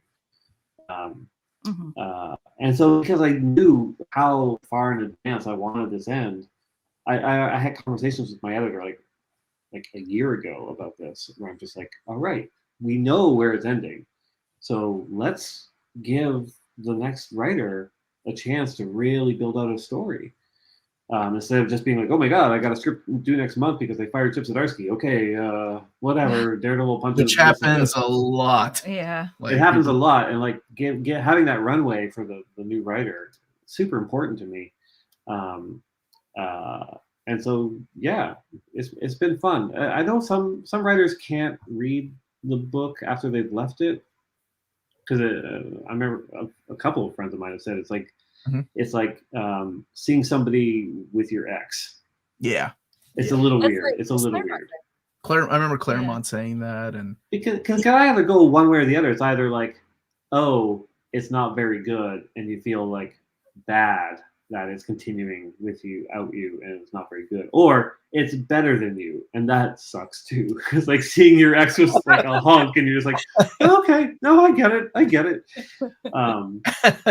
But I'm such a fan of, like, for the most part, all my fellow creators, and also of the title, that I'm just excited, and so I've been able to like read the scripts and like the outlines and like have conversations with everyone involved and be like, like a cheerleader, and like every once in a while I'll be like, oh, what if this happens? I'm like, I'm sorry, I'm still writing Daredevil, but what if this happens? Like, I'll be like, okay, thanks, Chip, no thanks.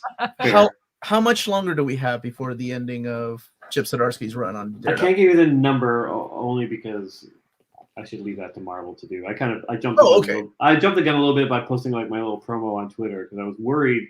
My big concern is always that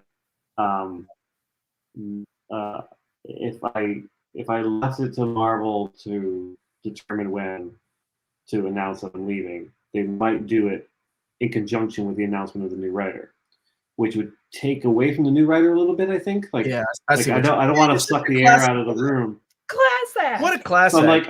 I'm like, you know why I'm asking, right, Chip? Because I'm mapping these zombies. Oh, what do you got going on there? Yeah. But yeah, so I wanted to make sure, like not to like give people time to grieve before new dad enters the picture. but I think it helps to space it out. But it's not for me to say what the number is, you know. Okay, no, thank you. I didn't know if that was discussed between you all or not, and and it was basically for me to start saying, oh, well, how many Omnis could they make of Daredevil by Chip Zdarsky? It's a hard one because like you have to include Devil's Reign because it's part of the Daredevil story. And they've been doing really good with the mapping of creator-centric Omnis. Like we had the Ven Omnibus by Donny Cates, and they did include King in Black. The Jason Aaron Volume 2 of Thor will have the inclusion of War of the Realms. Now, it won't have all the tie-ins, right? Yeah. If you really like the Devil's Reign event, then you go get the Omnibus for all the little miniseries that will not be included in the Daredevil Omnibus whenever they map it. I don't do that exactly. Yeah. It's important to make sure that the story is maintained, and the story includes like the Daredevil specials and the Devil's Reign miniseries. Pioneers Get the Arrows is asking, thank you for the super chat. Daredevil had been one of the last notable heroes to have a derivative of them thrown at us fans. Was Elektra cosplaying Daredevil your idea or editorial? I love derivative of them thrown at us fans. Like you're gonna take us, you're gonna love it, you're gonna eat it up. No, it was my idea, and it was one of the only parts that wasn't planned out from the beginning. Like I knew I was gonna have Elektra through it all. And I think I was in New York actually having a meeting with an editor when like we both kind of figured it out at the same time. We're just like, yeah, it'd be nice to have Elektra do something, you know, kind of a bigger while Matt's in prison. And then we just kind of looked at each other like, oh my God. Like it just kind of clicked. Like it made so much sense. And then we had enough time to kind of really plan it out and kind of drop hints of her kind of what you would get out of it, what her reasons would be. And also just getting Marco to design that costume. Like, it's such a good costume. Oh, and I love it where the costume too is cool. Like the older Daredevil costume. Oh, solid. Like the fact, like it's one of my favorite parts where so the Elektra Daredevil is a really cool costume design. Marco killed it. People cosplay it. It's fantastic. And then his redesign of Daredevil is copying the Elektra design of Daredevil, which I'm just like, oh, that's perfect because it just shows it's a character thing too. Because you're like, she's her own person, but she's also trying to like carry this mantle. But she's influenced Matt enough that now he's looking like her. Like it was a good fun character beat there. And yeah, Marco just they're awesome costume designs. Whenever I can get them to redesign a character, I'm so glad that someone was smart enough to finally put that man on a flagship title. I've been a big fan of his work since what was it? He was on Punisher with Greg Rucka, and I was like, how is this guy not drawing everything at Marvel? And I'm so glad to have him now. I mean, Daredevil is the book that put him on the map for a lot of people, and I'm happy that they can see how amazing of an artist he is. It was really, I mean, like Marvel showed me like a dozen artists when we were starting out, and I was just like, no.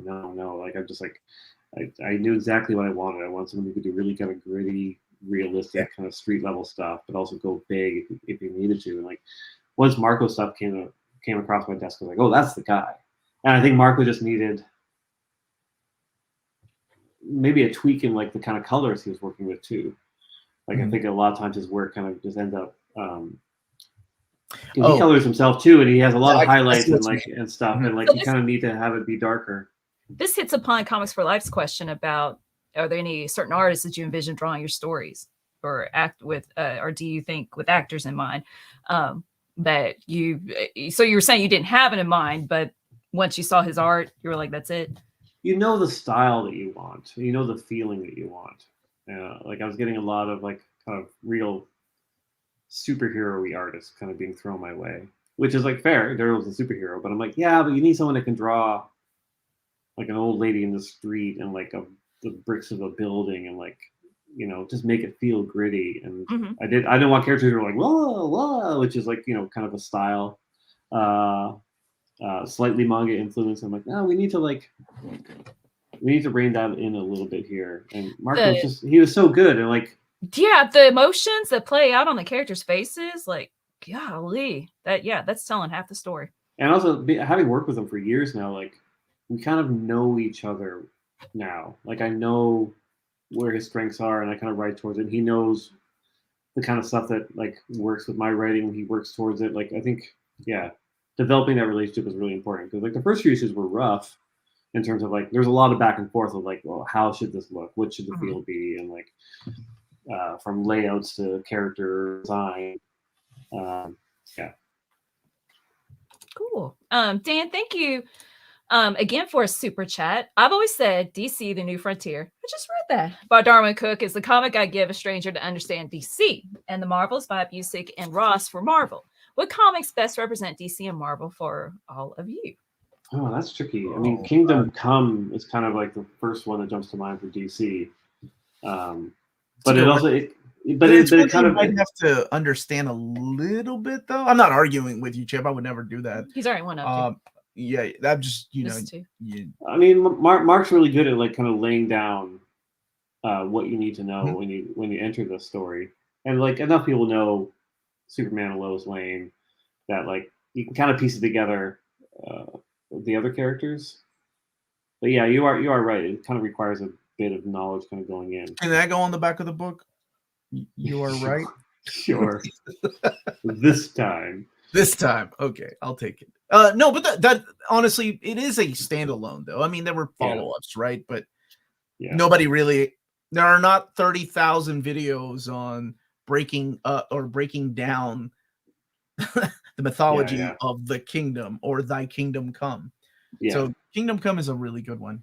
That's a good one.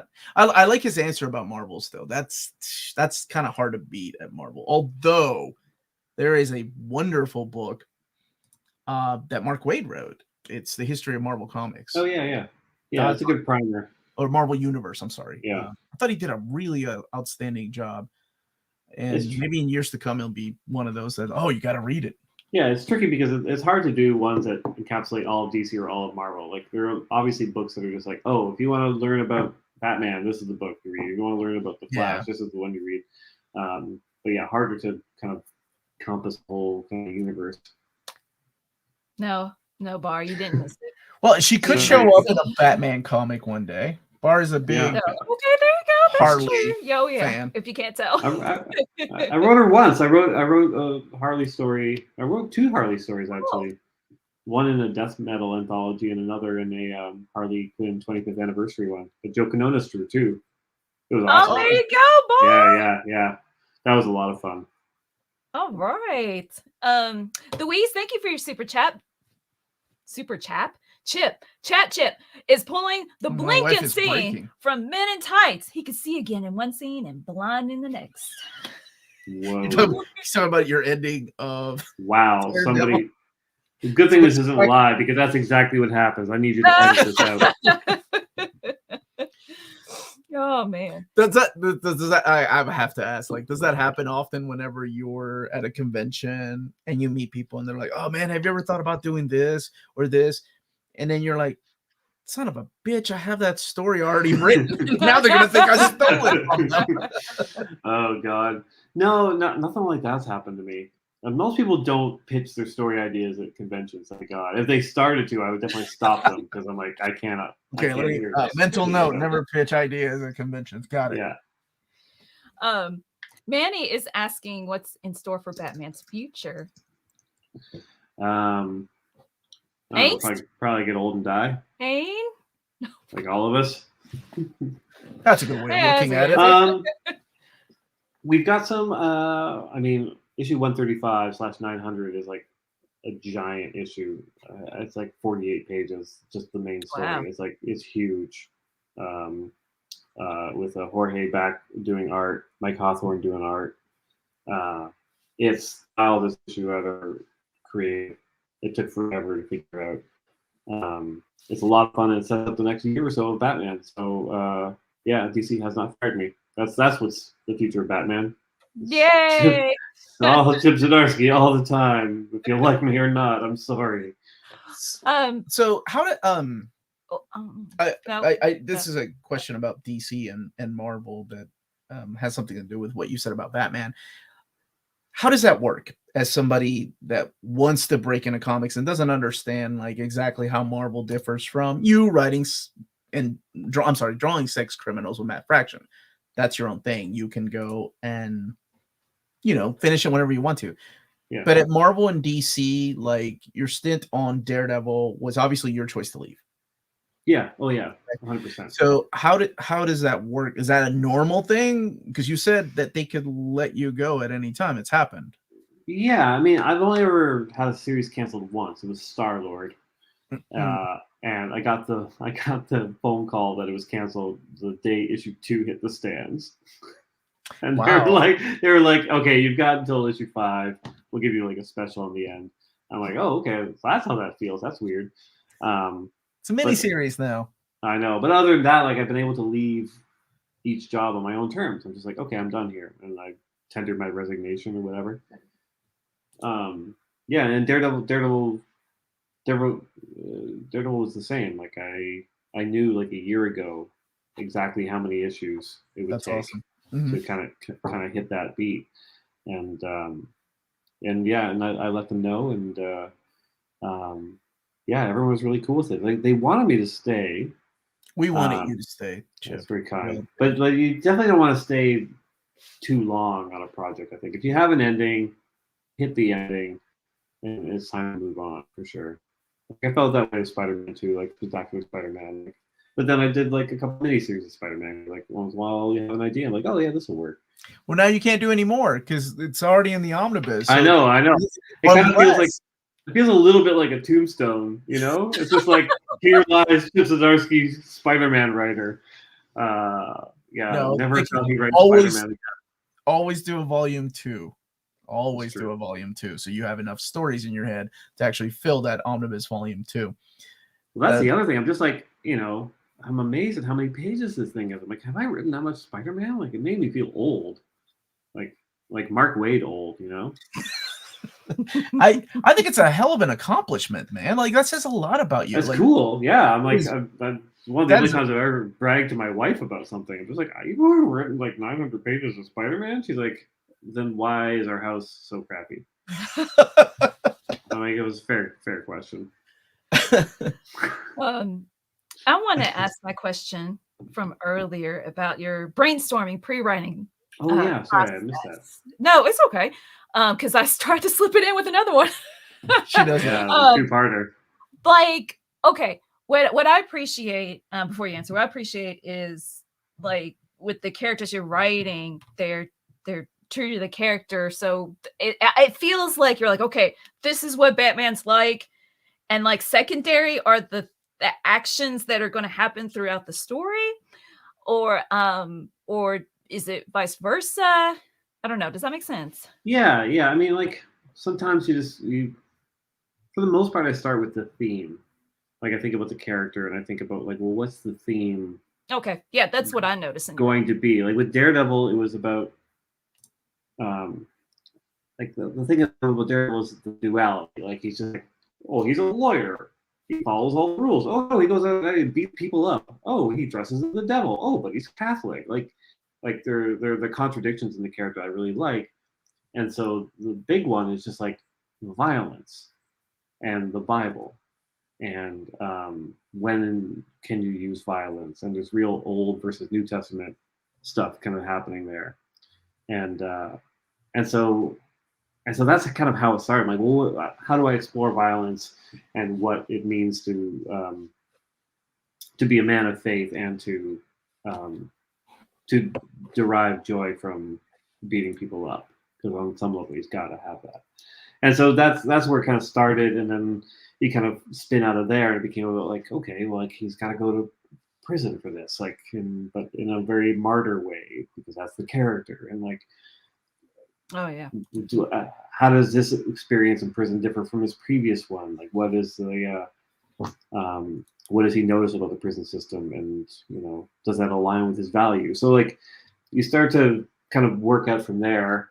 But also, you always make sure to add like cool comic stuff, because it's a comic. It's like, okay, well, like this moment will be really cool, and this moment will be really cool. Like Batman, Failsafe is so much fun, and I said it treads that line between ridiculous, and fun and awesome, and serious, and I think that's what it is that the theme with Batman and his family, and how that's all played out. Like that's the stuff, that's the glue. And then you've got, I wish I could say it, but it's a spoiler, things that I know. Like, I fell. I know. And it's stuff like that where I'm just like, just keep going. I get so excited to write those scenes around the theme of like your responsibility to your family. Yeah. What does it mean to be a parent? Especially when your kids follow you into the line of business that isn't necessarily healthy for you.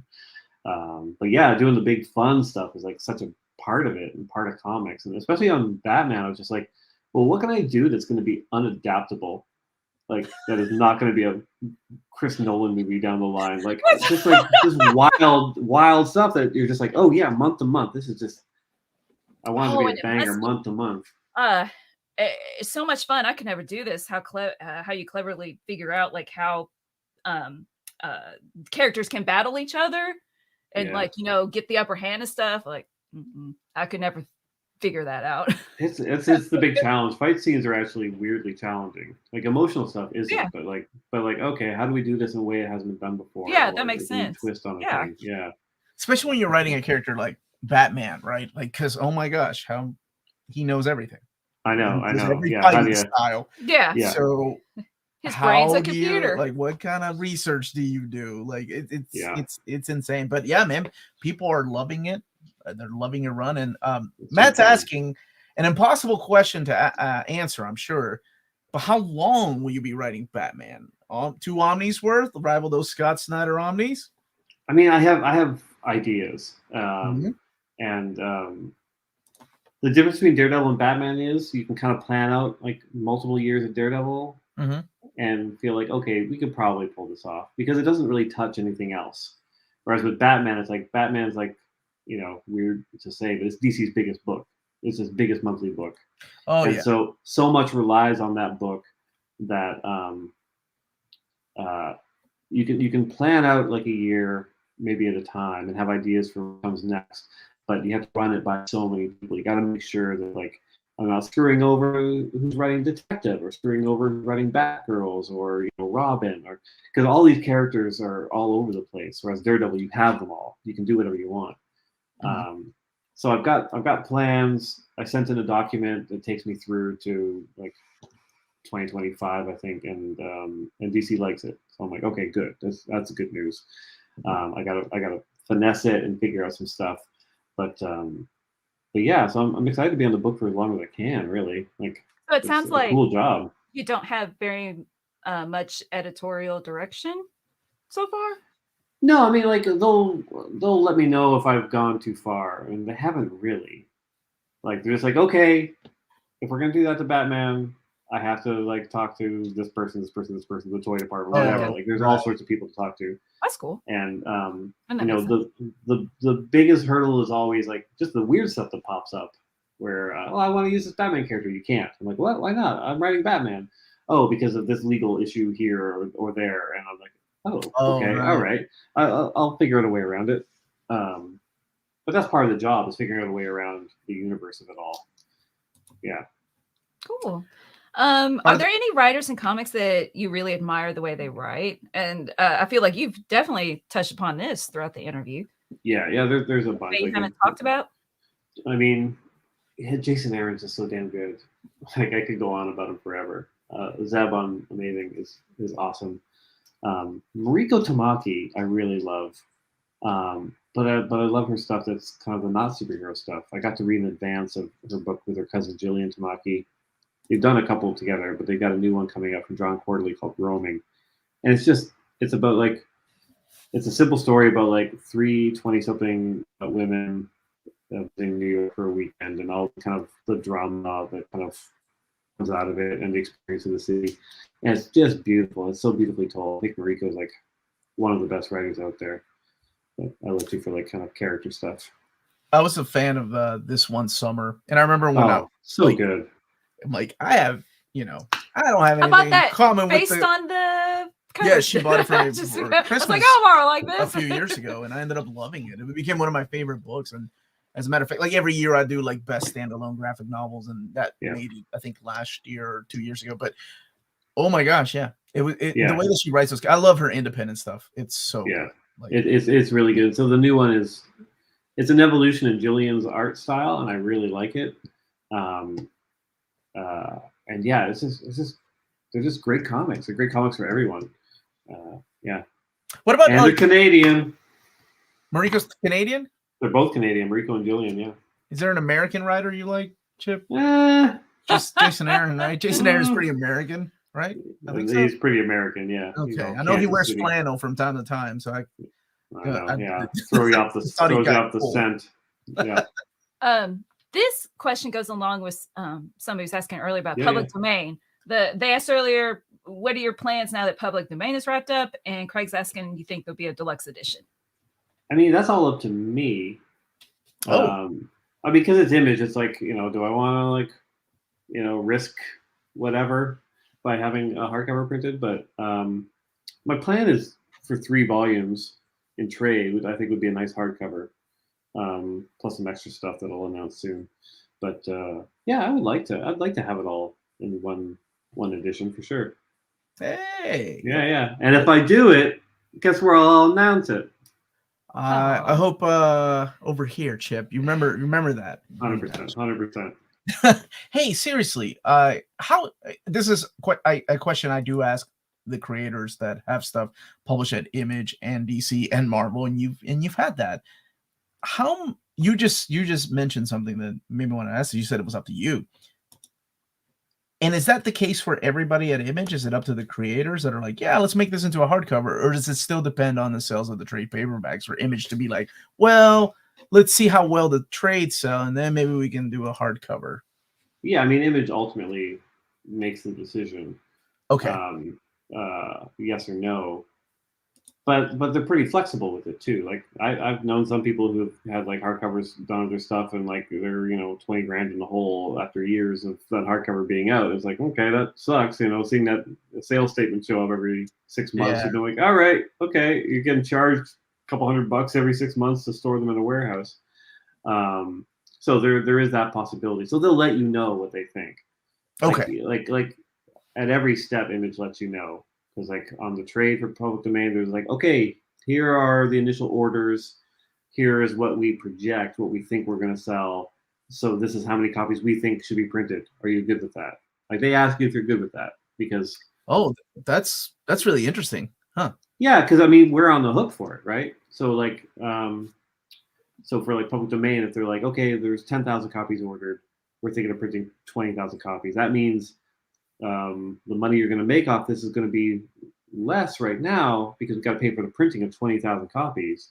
But you're going to make more money down the line if you sell through those instead of just printing to order. So it's like, yeah, you really get to see behind the curtain working at Image, which is amazing. It really puts everything in perspective for you as to like all the costs associated. Mm-hmm. That's what my wife calls you. Chipperini. Let's see. There was a question about because I know like Dark Horse does things a little bit different too. Like I think getting to work with different publishers, like getting a little behind the scenes of how it works has been such an eye opener for me that I try to convey that information to my viewers, because I think a lot of the time, at least I used to be this way like 5 years ago. I'm like, why don't they just make that into a hardcover? No brainer. Just like that, yeah. Right. But I think now it's like, oh, well, you got to look at like how much money that's going to make. And then for Dark Horse, for example, it's like one project helps pay for another project. Like if that project does well, then that can help fund another project. Yeah, it's true. And also like paper costs have gone up too. So it really, that throws everything off for sure. You're definitely making a lot less money off of a single book than you did like just a few years ago. If you were to ever write a Star Wars comic, is there anything in particular you'd be interested in doing?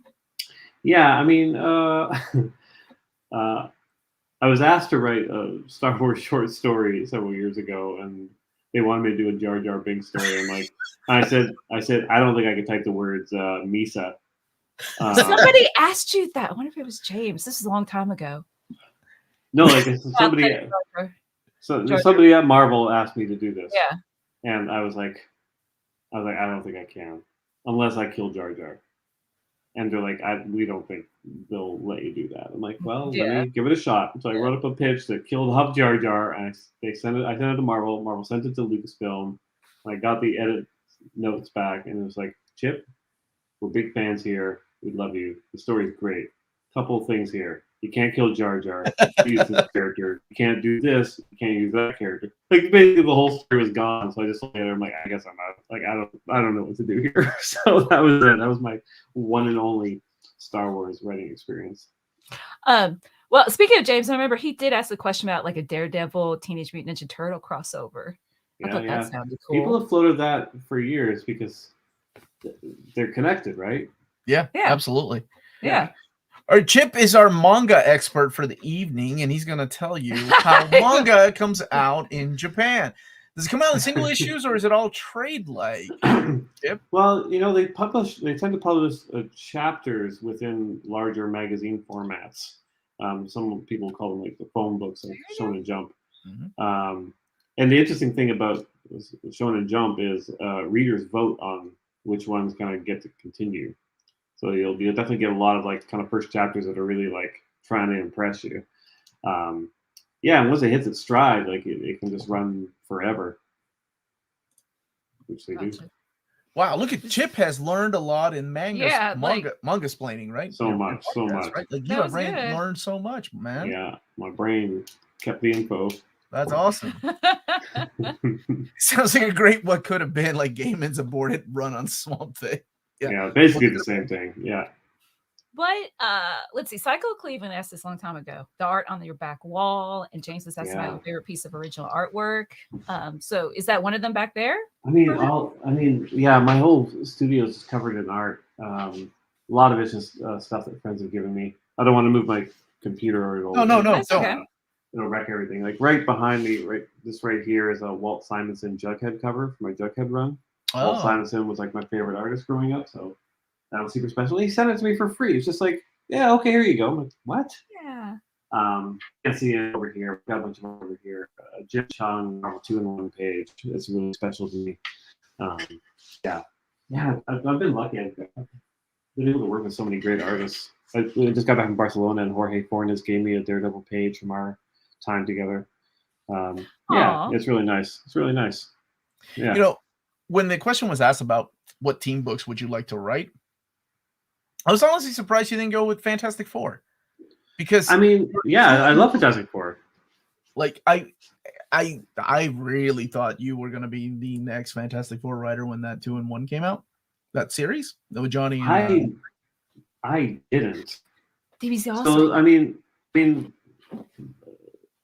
I was at a Marvel retreat and I was taken aside by, again, Tom Brevoort, who's the FF editor and my Marvel 2-in-1 editor, and Dan Slott, and they're basically like, we want you to be the first to know, like, we're bringing back Fantastic Four. Dan's gonna be writing it, and they wanted me to continue doing Marvel 2-in-1. I had to like kind of brief Dan what was coming up in Marvel 2-in-1 and see what worked, what didn't work, and I didn't want to continue it while Dan did Fantastic Four because I don't think the world needs 2 Fantastic Four books. But I was just genuinely excited because I'm just like, I love Dan's stuff. I'm like, oh, this is great. I can't wait to read this. And it made total sense to me to not put me on it because, like, why? what marketing hook is there to like, hey, you like the guy who's writing half the Fantastic Four? How about all the Fantastic Four? Like, that's not really a big deal. That's brilliant. Dan Slott doing 10 years of Spider-Man and then relaunching Fantastic Four after it's been gone for so long. That was a big deal for me as a reader, for the industry. Like, I loved it. So yeah, I mean, I love the FF. I'm a huge fan of it right now with Ryan North on it.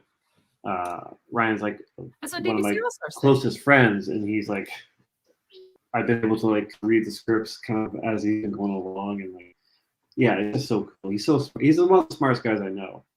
Like, he went to school for computer engineering. He just thinks like Reed Richards, and to have him write Fantastic Four just makes total sense. So someone asked earlier, and that is an excellent question. I think it was Bar maybe. How do you manage your time? Because you just said you read 800 issues of Spider-Man to prep. To be fair, I don't do that every day. I'm just saying, holy hell, that's a lot. How do you manage your time with not with work, but also personal life? And has it taken time to get there? I mean, it was bad a couple of years ago because like I definitely had too many projects on the go. At one point last year, I had 13 projects. I've got that down to 6. I'm trying to get it down to just like 3. I mean, most of it's just about sitting down and doing the work. Like, I've got a schedule that I map out every day where I'm like, okay, I'm at my desk and I'm drawing, or I'm at my desk writing at 6:30, 7 in the morning, and I don't check the internet. I don't do anything. I just write. I write for like 3 hours. Like, good, bad. I just write. Take a break, exercise, lunch, get back to it. Then I draw a public domain in the afternoon. And then at 4 o'clock, I've got reading time, 4 to 5, where I like catch up on whatever reading I need to do. And then I go make dinner for my lovely wife. Like, you just have to stick to it, or else things just end up in disarray. Yep. That is some great advice. Seriously. Yeah. All right. These are the kind of questions I love. All right. These are the kind of questions you got to push your glasses up and be like, all right, Chip. When Matt takes John Walker's shield. No, we do it together. Is that your way to retroactively fix Mattel's choice to give Daredevil a shield in their Secret Wars toy line? Everyone should have a shield. That's the thing. You know, the X-Men did their whole X of Swords thing, so every X-Men could have a sword. I think everyone should have a shield, just like that Secret Wars toy line. Okay, there you go. Just makes sense. Okay, there's an answer. Thank you so much for that. So you said you were trying to get your projects down. Yeah. Are you now that public domain is wrapped up, are you going to not wrapped up else, or it's not wrapped up? That's the problem. So like the first trade is out, and now I'm working on the second one. So I'm almost done issue 7. And I want to take it to issue 15, so it's going to be a few years of me kind of writing, drawing, coloring, lettering that, which is its own full-time job. So between that and Batman, that's a lot, and I still got a bunch of like kind of image books and like create our own stuff kind of floating around as well. That most of it's going to be wrapping up, but yeah. You're still doing Stillwater? Stillwater just wrapped up. The last issue came out last week, so I was able to take that off my project. That would be a nice omnibus, because that's like 18 issues plus an anthology one-shot. A nice omnibus, all right? I'm coming around. All right. Somebody remember the last quote you said from the last time you were here a couple of years ago? This book is crushing my nuts when you're trying to read it. I know. Well, yeah, and he mentioned that earlier. Yes, except I called them the boys, because I didn't want boys. Yeah. He's classy about it. If there's no one left on Earth but you, would you keep making or writing stories? Absolutely not. Oh my God. That's an awesome delivery. That is the saddest idea I've ever heard. Like, everyone's dead and gone. Issue 9, Batman wings from the rooftop. Like, whoa, what are we doing? I mean, you would get bored, so you would have to have something to read. On the other hand, when I create a story in my head, it's not as fleshed out as if I'm forcing myself to write it out. Then I surprise myself. I'm like, oh, that's pretty good. And then I go back and read it a couple years later. I'm like, oh, wow. So I do like that. doing it for yourself. Don't Yeah, give this yeah. man advice on what That's- happens. no, when On that's- one level, you do it for yourself. You don't do. You have to be your first reader, but also it's like, these works have to go out into the world at some point. Yeah, I'm saying for myself, it would be a better story if written out. Yeah. Do you you don't have a contract with Marvel nor DC, correct? You're pretty much it's freelance work? Free agent. Okay. Yeah. So meaning if something comes up, if Marvel's like, hey Chip, yo man, we got this crazy dude that wants to draw Wolverine as an accountant. Win for a 15-issue crossover. I'm in. Can Daredevil murder Jar Jar? Yes. Or Wolverine murder Jar Jar. Yeah, I mean, it's funny. Like the weird thing with doing Batman is, so I was invited to like a recent Marvel retreat, like a Zoom retreat where they talk through the stories, and I'm just like, I can't do it. Like I'm writing Batman. Like I know everything that's happening in DC Comics. I can't listen to your storylines for X-Men in case any of those end up being something that's happening in Superman, right? Right. So what would my ethical responsibilities be? Like, do I go to DC and go, okay, you can't do that thing in Superman because I found out that Cyclops is going to actually do that. Like, I don't know. Like, so that's gotten a little tricky. I don't think I can do like a whole series at Marvel while I'm doing Batman, but the miniseries maybe, That is a really good point. Like, since you get invited to the retreats and stuff, and you get the inside scoop and inside knowledge of all these things coming up, and same for DC, I assume, with the Batman family, right? You could play double agent, dude. Well, that's the thing, yeah. And I basically told him I can't be a double agent. Yeah, like I know so much about what's happening at DC that I can't. I now don't know what's happening at Marvel. I've stayed away from those kind of meetings long enough now that I'm going to be a surprise, in 6 months when things happen as any other reader. Whereas DC, I know what's happening. So, that's kind of where my home is right now. Now here's the big question. You know who to call at Marvel when you're like, hey, I think it'd be really cool to have a Chip Zdarsky cover on that omnibus. No, that's easy enough. Do you know who to call at DC if that ever happens? Like, if you ever get enough DC is very different from Marvel. Yeah, I think partly because I've been to Marvel a lot. Like I kind of know everyone. Like I've had drinks with David Gabriel. Like we hang out. Like you hang out with the president of Marvel. Like it's a much more. It feels smaller. DC feels slightly more corporate. Oh, okay. And so there are definitely weirder levels, I think, at DC that I really have to kind of figure out a chain of command to get a message to collections department.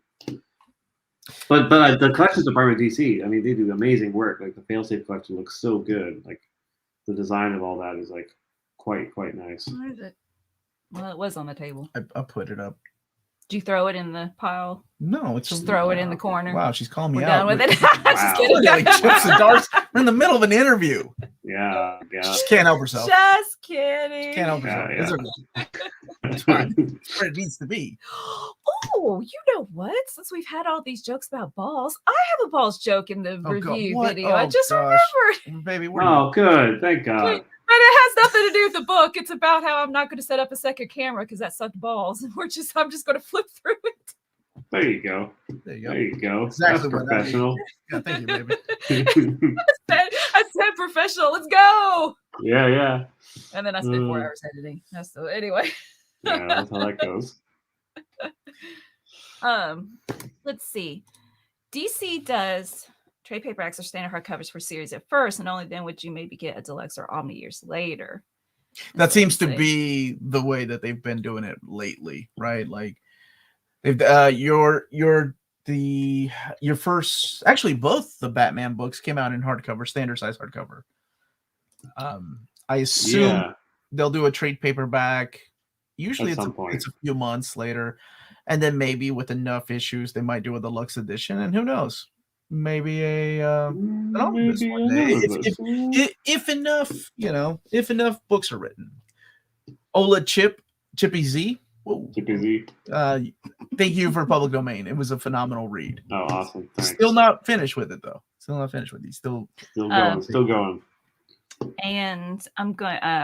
Forgive me if I'm mispronouncing your name. Assume saying about James Gunn to answering every question this person's had, and somebody saying earlier to tweet James Gunn. He's very interactive. I've messaged with him before because he was kind. He was very kind back when I was doing Howard the Duck. He was like, he tweeted about Howard the Duck and how much he enjoyed my run. I'm like, oh, this is awesome, since he's the one that got me the job doing Howard the Duck. That's awesome. When I went to pitch Marvel Howard the Duck movie a few years ago at Marvel Studios, I messaged him again to ask for some advice, and he gave me some really good advice. So that was nice of him too. Oh, I didn't know you pitched a movie, Chip. Oh my God, yeah, no, like, so I wrote Leah Thompson into the Howard the Duck comic. Yes. So which meant that Marvel had to get her permission for her likeness. Oh. Okay. And so she, gave permission and stuff, and she had like an exchange with Joe Quinones where Joe gave her some artwork at a convention. It was really nice. I was jealous, and then like a year later, like she got my number off somebody, and she called me, and she's like, "Hey, it's Leah Thompson here. I direct a lot of TV shows and stuff, and I want to direct a new Howard the Duck movie now that Marvel Studios is a big deal. Would you work on this with me?" I'm like, yeah, I would.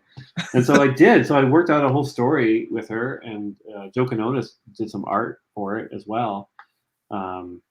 And then I flew to LA and I stayed at Leah Thompson's house, and like it was like the weirdest week of my life. James Gunn did you so many favors. I know. But she was like my childhood crush, and I'm just like, I'm sitting here like typing away while she's lounging on the bed. I'm just like, what's going on here? Some Kind of Wonderful is one of my favorite movies of all time because of her. And she met her husband, Howard, of course. Howard Deutsch was the director of that. That's where they met. So I got to hang out with them and their daughters, like Zoe Deutsch is her daughter. So like we're having dinner.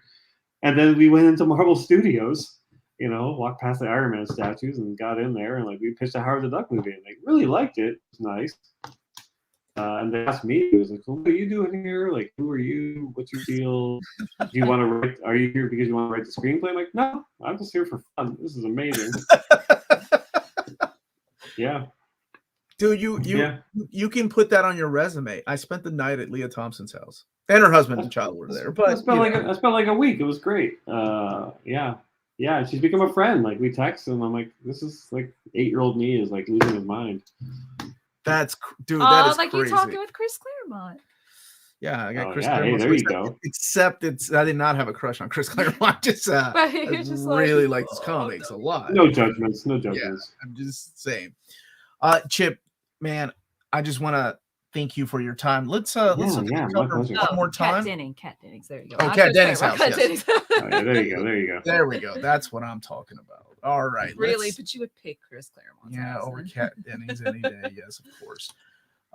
Let's look at this again. So here we have Chip Zdarsky exclusive direct market variant, and we'll be sharing this on our social media, and I'm sure so will Chip. And yes, thank you so much for revealing it here. My pleasure. Thank you. Announcing this is wonderful. I can't wait to see the Devil's Reign version and the Daredevil and then the Batman and all these. I'm gonna have a whole new career doing variant covers for hardcovers. So, will you be attending New York Comic Con this year? I don't have plans to, unfortunately. Basically, my big appearance schedule is me driving across Canada during the month of May, and then a hole up in the woods for the rest of the year, probably.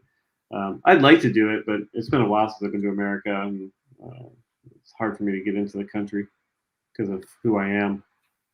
Oh, because people just don't trust me. Trust you. Okay, that's where I thought you were going to go with that. Gracias, Señor Chip, and Minty Amigos. Stay safe, everyone. Thank you so much for that. Any East Coast Canada stops? There we go. I know, not this time, unfortunately, because I started to plan it out, and I'm just like, oh, that would make this a 2-month trip instead of a 1-month trip coming from Toronto. So I have promised my East Coast friends that I will do a separate. If this goes well, I want to do East Coast next time. I basically do Toronto all the way through the East Coast and back to Toronto. But for now, I'm just doing Toronto all the way to BC. See you in Montreal. Can't wait. Yeah, Crossover Comics. I'm looking forward to that one. It looks like a good shop. Oh, is that where you're going? Don't forget to pitch your stories to Chip Zdarsky. He loves listening to and thank you for your time. And thank you all so much for joining us. Yes, for thank this you so much. Awesome fun. And I was so looking forward to having Chip back on again. And yeah, same here. Maybe, sometimes you just want to come by and, teach me some new things about manga. That would be great. Whatever you're into reading, but no, seriously, dude, like you're a legend and people love you and respect you everywhere you go, man. It's wonderful. All the high praises for all your work and how kind of a person you are to all your fans. Hit that like button on the way out. Go and buy Chip Zdarsky's books. He's got public domain, Stillwater still out there. Batman, Phil said. Still some Daredevil left in me. Yeah. Oh, Daredevil still left in him. Yeah. Maybe for a little bit longer. Yeah. And of course, the upcoming in January of 2024, Amazing Spider-Man Omnibus by Chip Zdarsky. Awesome. So you're always welcome back, sir. Cool. Thanks for having me. I appreciate it. Sign us off, baby. Okay, but I think your wife should. Do it. Thank you guys so much, and stay minty. Bye, everybody. Thank you. Can't hit the